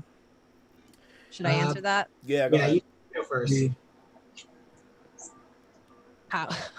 So I think this is the same thing with everyone. I've always had clients on the side. Now, to make that full transition was really tough. There are many times earlier in this year when, COVID happened, I was like, shit, I should apply for jobs again. And then, as of the past 2 months, things have kicked up really nice. But I've always had freelance clients on the side. That's how I was able to take my salary to 6 figures. So in order to do so successfully, I developed processes. I got better at sales. I got better at communications. I got better at not just the tactics. I mean, I compounded skill sets in paid media for the past 4 or 5 years, right? But now it's how do I develop the full package? And the full package is sales, communications, clients management. It's all of it. It's developing systems, how your onboarding system. I have an onboarding system down. I have I make sure that I get certain accesses to certain accounts. They know what they're going to get. I tell them the next steps. Okay, the next steps is this, and then we're going to do this and this and this. Have a reporting cadence in place. I have client communications in place. It's playing you're in a 9-to-5 right now, so you're just doing the implementation. But when you're freelancing, you're doing your boss's job plus the sales guy's job, plus it's everyone's job in one. So understanding all of those pieces and doing so, it's going to be a little clunky in the beginning. I failed the first time. I didn't do so well. That's why I went back to a job, but I did so strategically because I started working with Damon John, who's on Shark Tank, and I got to hang out with all the sharks. So it was hella profitable for me in the long run. But still you just want to have all these processes down. And even with freelancing, let's get more technical. You have to have a certain amount of money saved up. Facts. You're not going to be profitable first initially. You can be, but I wasn't. You have to have money. In my opinion, if you're going to freelance, at least this is my opinion. 5K. I was going to say 30K. You don't need 30K. I feel like yo, save 30K and you're good. But I think it depends on your situation too. What's your living situation, who you live with, what are you doing? I would have to know more about that. But one thing I'll say is for me, I still work my 9-to-5, but I would say that getting clients is just people just see me people. Honestly, all of my clients that I've ever gotten, it's people know me as a good worker. People know me as somebody who gets really good results. And I think I have an advantage because there's a lot of SEO people.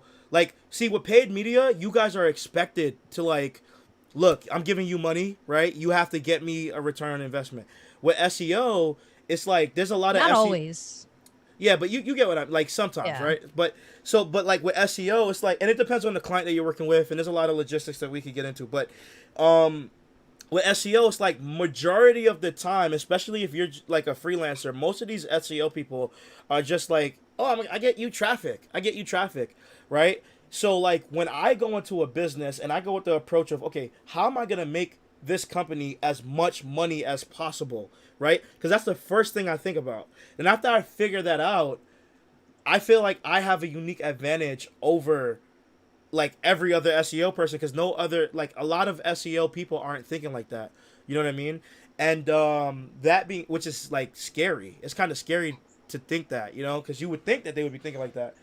But that being said, I think that that's how I was able to get clients, because of my unique approach to SEO, like my unique approach to digital marketing as a whole. Like I don't only do SEO, you know, I do like SEO, I do CRO, like it's a mixture of everything to help with the foundation of the business. That's what I do. Yeah, I agree with that too. Yeah, you know what I'm saying? Like and it's like, if you want to just get clients, I mean, just do good work and people will remember you. Like, honestly, this is how you get clients. I think it's more complicated than that, though. Well, this is how you get clients. Do good work, right? Have, like, put out, like, if you put out great content on YouTube. Yeah, like, that's a big factor. Put out great content, perceived value, positioning, like, brand yourself. You know what I'm saying?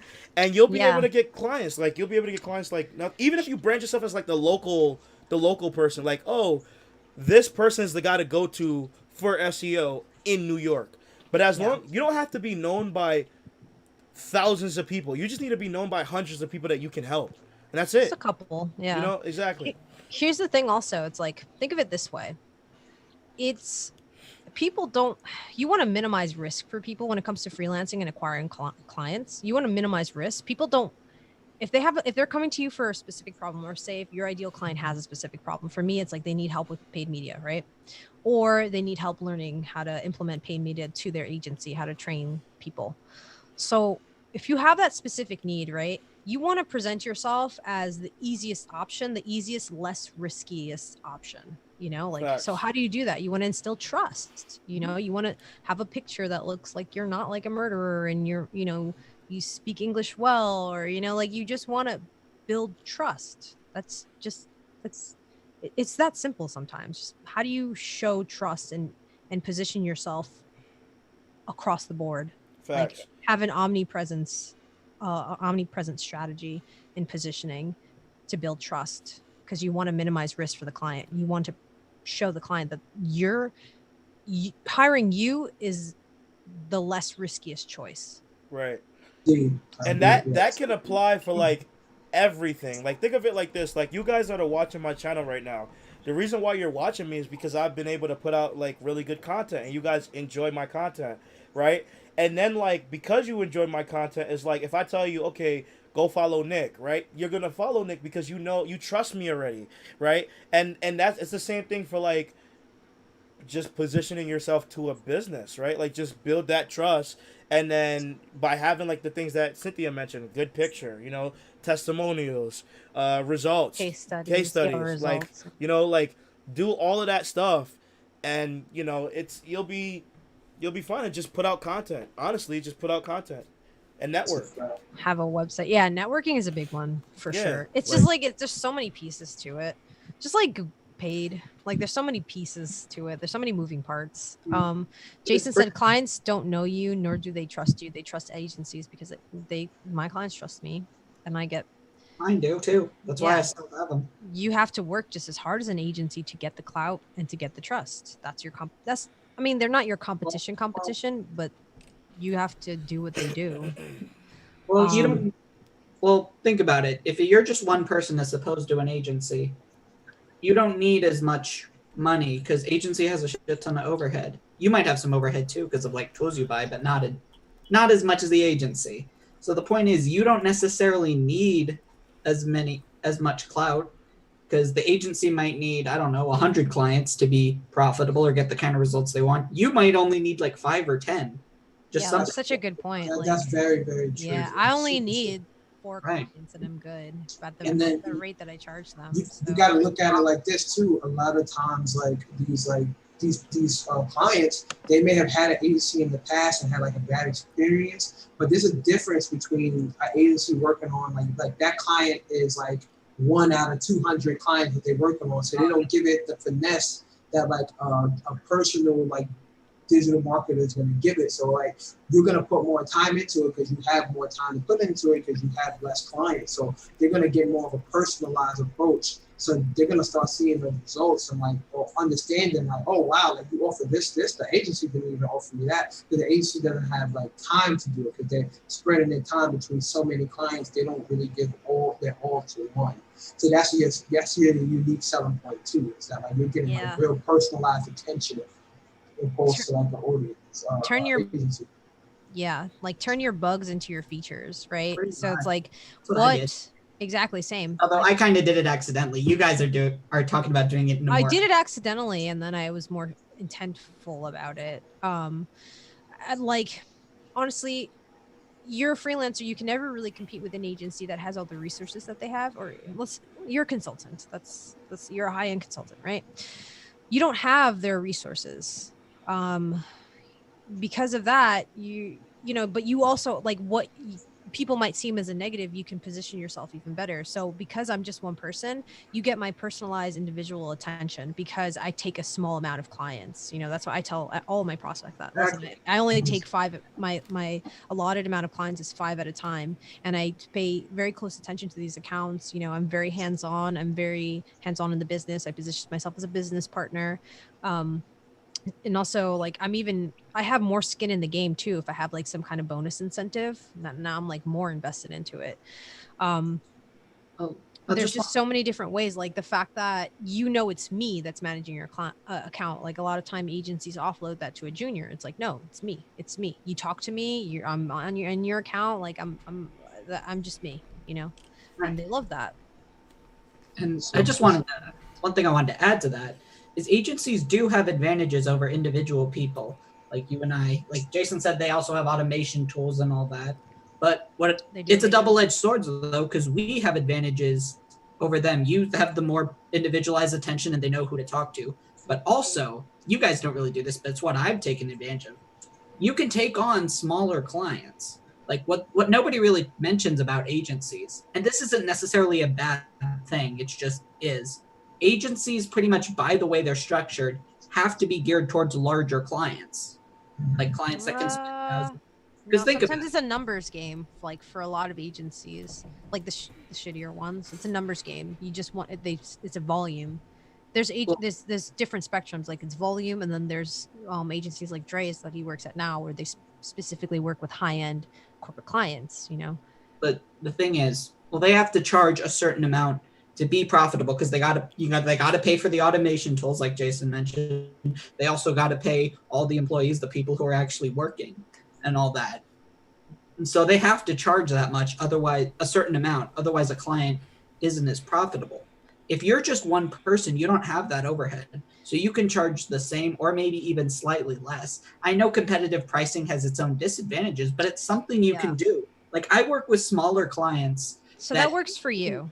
Agencies don't even, I work small clients that agencies wouldn't even bother with because they're just not spending enough that the agencies would even bother. But not only am I able to do that, I'm able to make it work. So I'm able to help the companies that the agencies either couldn't because they're geared towards bigger companies or just wouldn't even try to because, well, it's not profitable for them. I think you just need to understand your sweet spot really, because like I am, you know, like it would be cheaper to hire me versus Dre's agency, right? But it's way more expensive to hire me versus my old agency, you know, or maybe not that agent. Yeah, actually, it would be cheaper. They're not going to give the specialized attention that I would. Sure, they have cool tools and tricks and whatever the fuck, but all that it's just those are just. It doesn't matter if they can't give the attention to the account that's needed. You don't need all the tools. They're just frills and thrills. Like I have SEM Rush. I have all the things that matter, you know. Right. True. That's very true. And then, like once you build a relationship with the client, honestly, they don't even care. Like they want you to be the person that does the ads. Like you get real passion. They like you. Like they want to put money in your pocket. Like facts. And that to also build relationships is even more important than like getting the client. Like it's keeping the client, building that relationship. They don't even care. Like they'll be like, I want to work with this person because you have to build yourself as a brand. So like they love your brand. Like do we wear Yeezys because like they look like cool? No, a lot of people wear Yeezys because they're Yeezys. A lot of people wear Jordans because they're Jordans. They might not even like how they look, but you want to support that because you like that. So like when you build that relationship with the client, they don't really care like if the agency could do it faster. They have more tools and stuff like that because you put yourself in position. You played your position. Like you have to be aware of your unique selling point. Yeah. You have to position yourself. So once you do that, like once you get the client in, they don't care. And another thing that I'll say on that too is like you gotta like look. I know that you like to work with smaller clients, which is fine. But I think like also you have to be like cognizant of how much you're charging these people, because the thing is like if you charge somebody like, for example, $200 to run their ads, right? Not saying that you do that. I'm just saying. No, I'm not saying you. I'm just saying. All right, let's say I'm just saying. I know you don't charge them. But I'm just saying. If you charge somebody that cheap, right? Like, not only are you devaluing yourself, but you're devaluing the entire industry, because now everybody is thinking that, oh, this is supposed to be like $300. This is supposed to be like, $500. Like it can only be $600. Right. And then that could probably hurt that client in the long run more with that mindset, because they're like, well, I had this guy who I was paying like $200 to do this, but he only got me towards this specific point. I need to hire somebody better. I'm gonna pay $500. You know what I mean? Yeah. Like, I think, well, Dre, I think like, well, it sets like bad capitalism though about what the going rate is. But that's just capitalism. Like the world it's honestly Nick's unique advantage that he doesn't really want to advance in this. Like it's his competitive advantage. Honestly, he's just doing it aside. It's an advantage. It's me asking myself what I want and just kind of planning things out accordingly. Like I'm probably not going to get to your guys' level, but at the same time, I'm also not really trying. Want it? Yeah, exactly. You want to be a mechanical engineer? It's completely different. It's a different field. Yeah. If I was you, knowing the skills that I have, I would figure out if there's a way, because you want to be a mechanical engineer, marketing. I would figure out if there's a way to position myself as like a mechanical engineering consultant or some shit, because you already know marketing. So like you can marketer is what I am. Right. Well, but like I'm just saying, like you're not really you're a marketer because that's what you're doing, but like that's not what you want to be. That's not what you want to be. So, it's not scalable for you. Exactly. So in my opinion, like just market yourself as a mechanical engineer. I don't know if there's any freelancers in that or whatever, but I'm just saying, like, why not start working on that now? Why not even make your whole channel about that? That's such a good point, because if I could start what I wanted to do now, which is what I want to do now is what I'm doing now. If I could have started at 22, I would have just done that. Right. I wish I had that. I wish I even knew about it. I started this at 26. Same. Exactly. But guys, I love y'all. I gotta go. Yeah, bro. We'll wrap this up. This is like been a minute. It's been like almost 4 hours. Let's answer like really quickly some stuff. Wait, Nick, you could be out. You don't have to stay. Okay. All right, Nick. All right, y'all. It's always a blessing talking to y'all. Like I love this. Like to you guys and also the people that's watching. Like stay true to your dream. Keep doing research. Take action. And seek out mentors and listen to people like us that's giving you this. It's been a pleasure. We're gonna do this again. For sure. God bless everybody. Indeed. All right, man. Thanks, Nick. Right. Thanks, Later. Nick. Later. It's always a blast. Nick, the dropshipping good. You can connect with Nick on Facebook. His name I'll just type it right here. Nick Battles. All right, so while you do that, I'm just going to answer these real quick. I think a 9-to-5 is necessary if you want to start freelancing. Not necessarily. Look at Nick, right? Well, you don't know. I know a lot of people that don't have a 9-to-5. I think it depends. I think it's a fast track. Well, if always it can be a fast track, but like I know I'm living proof that you don't need to go through a 9-to-5, but I understand like I can't scale that. Like just because I did it does not mean I can reliably teach other people to do it. I'm really weird is what I am. I have like really weird circumstances. I'm kind of just a weird person.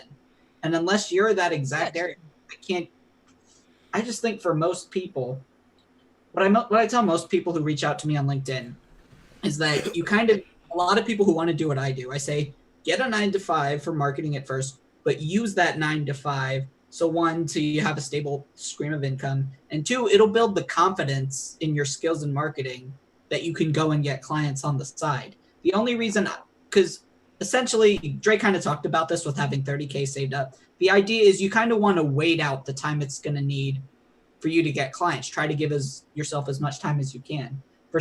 A lot of people use their 9-to-5 job to do that. I had my Taco Bell job and some other kind of scholarships I had to do that. It takes a while to build a brand. And as you know that in companies as a marketer, it takes a while. And it takes a while to build your own brand. It's a while to build trust. It takes a while, you know? Well, your brand is going to be built either way, because your brand at the end of the day is how other people like your customers or people you work with see you. If you don't kind of like try to do it consciously, it's going to happen either way. Right. It's just like subs. Initially with nice sub, like, yeah, all of hey, thanks. Whoever subscribed again. Thanks for subbing. Let's go. No, but it's also fuck. What was I gonna say? Sorry. What did you last say, Nick? It's okay. What did you last say? Nick, what did you say? What did you say? He said building a brand. No. He said building a brand. I got it. Otherwise, it's going to be done for you. Got it. Okay. Like people are going to form an opinion of you no matter what you do. I got it. But the thing is with freelancing, you're thinking too, how do I initially transact? Building a brand takes a long time. Right. Obviously, you're going to do it regardless, right? That's a given. But what you want to do is not rely on freelancing initially for it's a slow build. So it's not going to be profitable initially. So you want to get a job prior. I also think it's faster to get a job. Like you learn faster. I think that's a great way to fast track your career.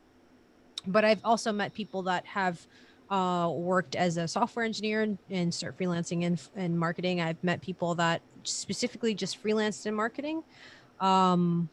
And they just build up their career, like they just go to gig, or they get some kind of like remote gig, like that's like part-time. They do like part-time work. So there's so many nuances to it. There's not one way to go about it. I think you just need to assess your unique situation. If something cool happens to you where you get something unique where you can work part-time as a freelancer and you get to freelance part-time at a job that is like a marketing job, and then you want to get more freelance clients on the side, like you can. There's a will, there's a way, I feel.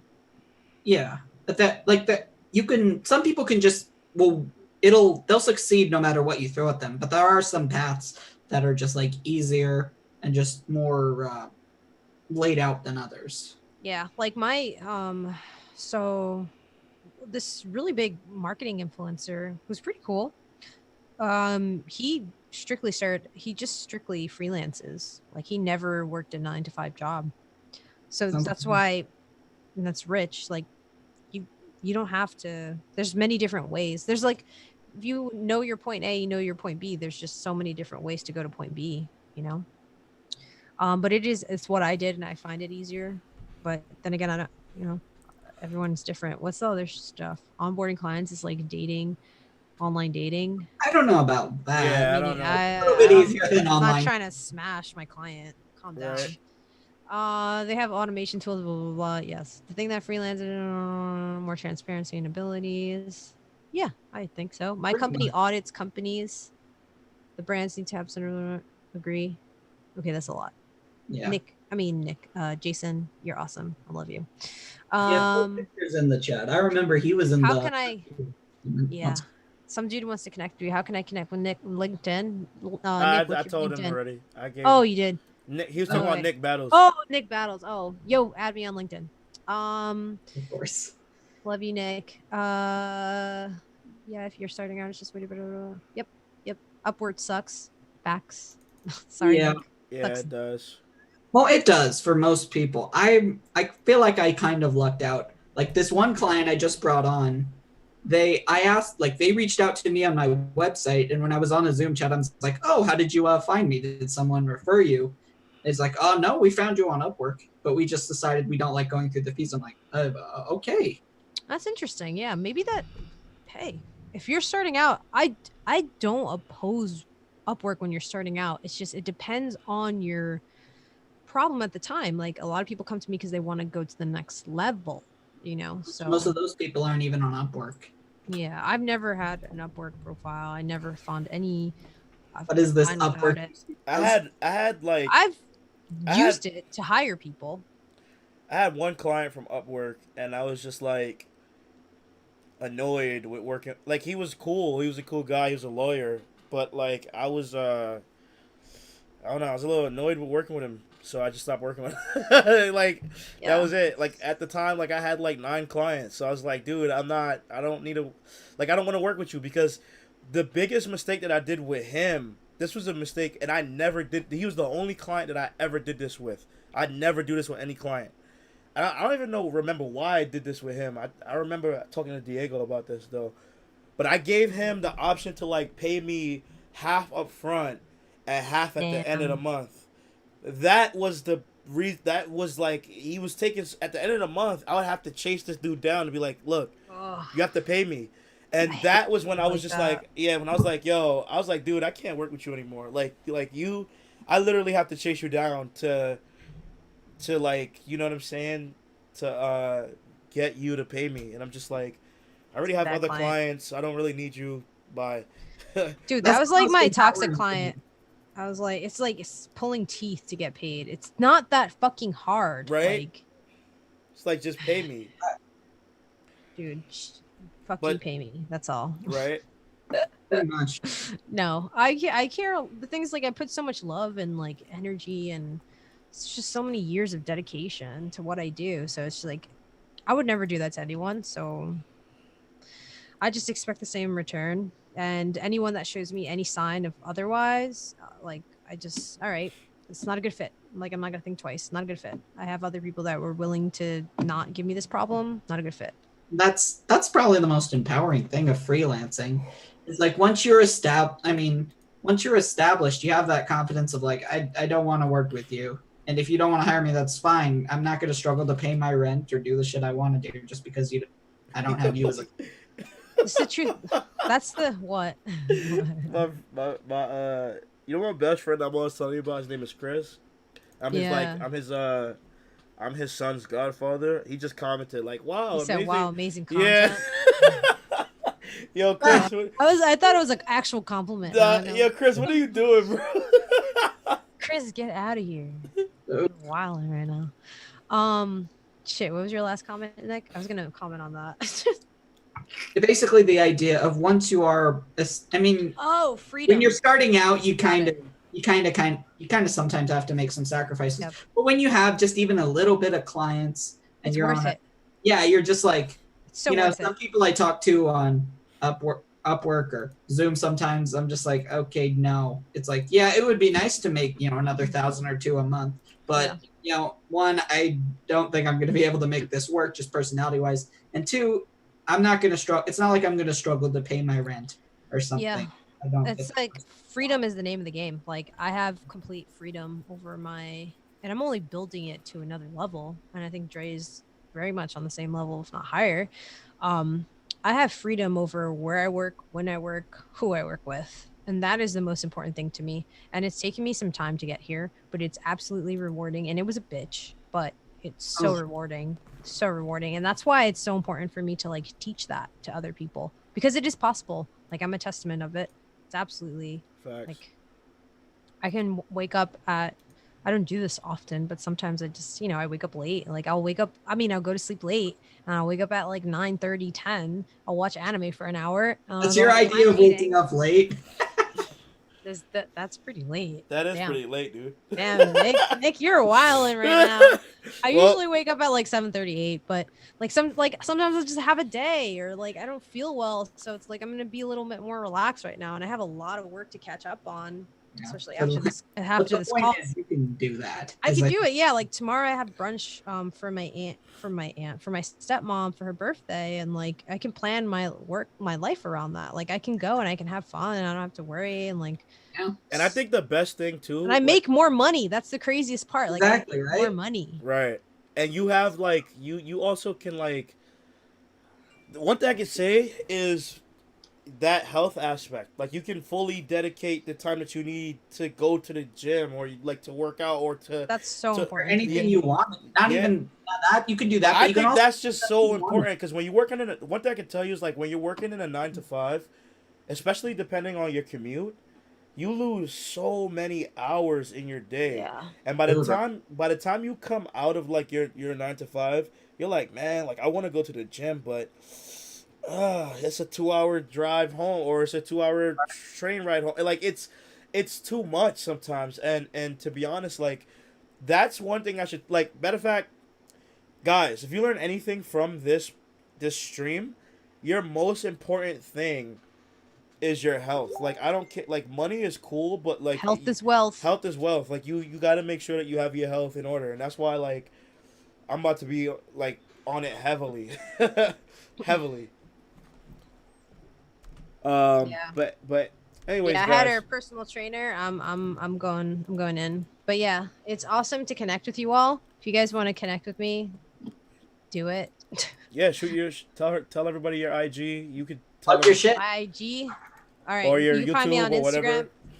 Yeah, go ahead. I don't know if you want to add me on YouTube. I have like dumb videos on there, but I'm gonna put out fire content. So if you want, now I want to add you on YouTube. I'm gonna put out fire content. You can add me on YouTube. Add me on Instagram. Pretty active there at the Cyn Sandoval. LinkedIn, Cynthia Sandoval. My website is cynthiasmarketing.com. I'm not marketing, but it just seemed catchy. Stop eating wings, Dresean. And one last thing I'll say, guys. We have. Oh, Nick, you want to plug yourself? Go ahead. All right. Best place to find me is my YouTube channel. It's just my name, Nick Schulaner. Same deal on Instagram. My website is also just nickschulaner.com. All right, cool. Tell them how to spell. Tell them how to spell Schulaner. Oh, it's right there. They can see it. All right. It's fine. It's SCHULANER. All right, cool. One final thing I'll say is that we have a free Facebook group you can join if you want. It's called Engineer Truth. No. Digital Marketers. Yeah, Engineer Truth Digital Marketers. I'll throw in a link in the chat. Yeah, everyone join that group. You know, we post sometimes. Everybody's. What is it now? Keep telling me, Dre. Keep telling me. We post every now and then. Post every now and then. I gotta. He said we post. We post. But you should join. It's like, yeah. Look, all right, look, guys, look. You have a community of people that you can speak with that are constantly trying to help each other out. So that's the best thing about it. Facts. Facts. And put you on to opportunities as well. Exactly, and also occasionally I make videos in there where I talk about like some technical SEO stuff. So Max, if you're still in the content, if you're still in the chat, you can go to that Facebook group as well and join if you want to see like all that technical stuff that you were mentioning earlier. Stay tuned to our exclusive community for even more great content. Exactly, 100%. That's gonna be pretty cool. Yeah. Well, it's actually Thank you guys. Wait, what? I was gonna tell Nick, it's actually not quote unquote. It's like real. Like we're really doing that. Oh yeah, no, it's real. Yeah, no, we really are. Yeah. Wait, Dre, how are you streaming this? Do you have a OBS plan or what? I use OBS. Okay. You know what OBS is? No. What is this? I didn't know what that shit was either. I was like, what? Hold on. Look at my stream. You're gonna see it in a minute. This is OBS. So you can like set up your captions in here, stream. You can record everything in here. Like the frame rate is good. It doesn't lag, and it's 100% free. It's like, just use this. This is the best streaming tool on the internet. Like, I guarantee you. Oh damn! I didn't know that. Yeah. I'll have to look into it, because I was wondering, because like I thought you were just streaming it directly from Zoom, so I thought there'd be a live thing, but there isn't. Nah. I'm just like, No. I can literally also like stream with like multiple screens. So if I had like 3 screens up right now, or if I like, I have 2 screens right now, right? If I was to like utilize both within OBS, they would be able to see both screens. If I had 3 screens, 4 screens, 5 screens, I can share all of them at once. I'll need to keep that in mind. Dope.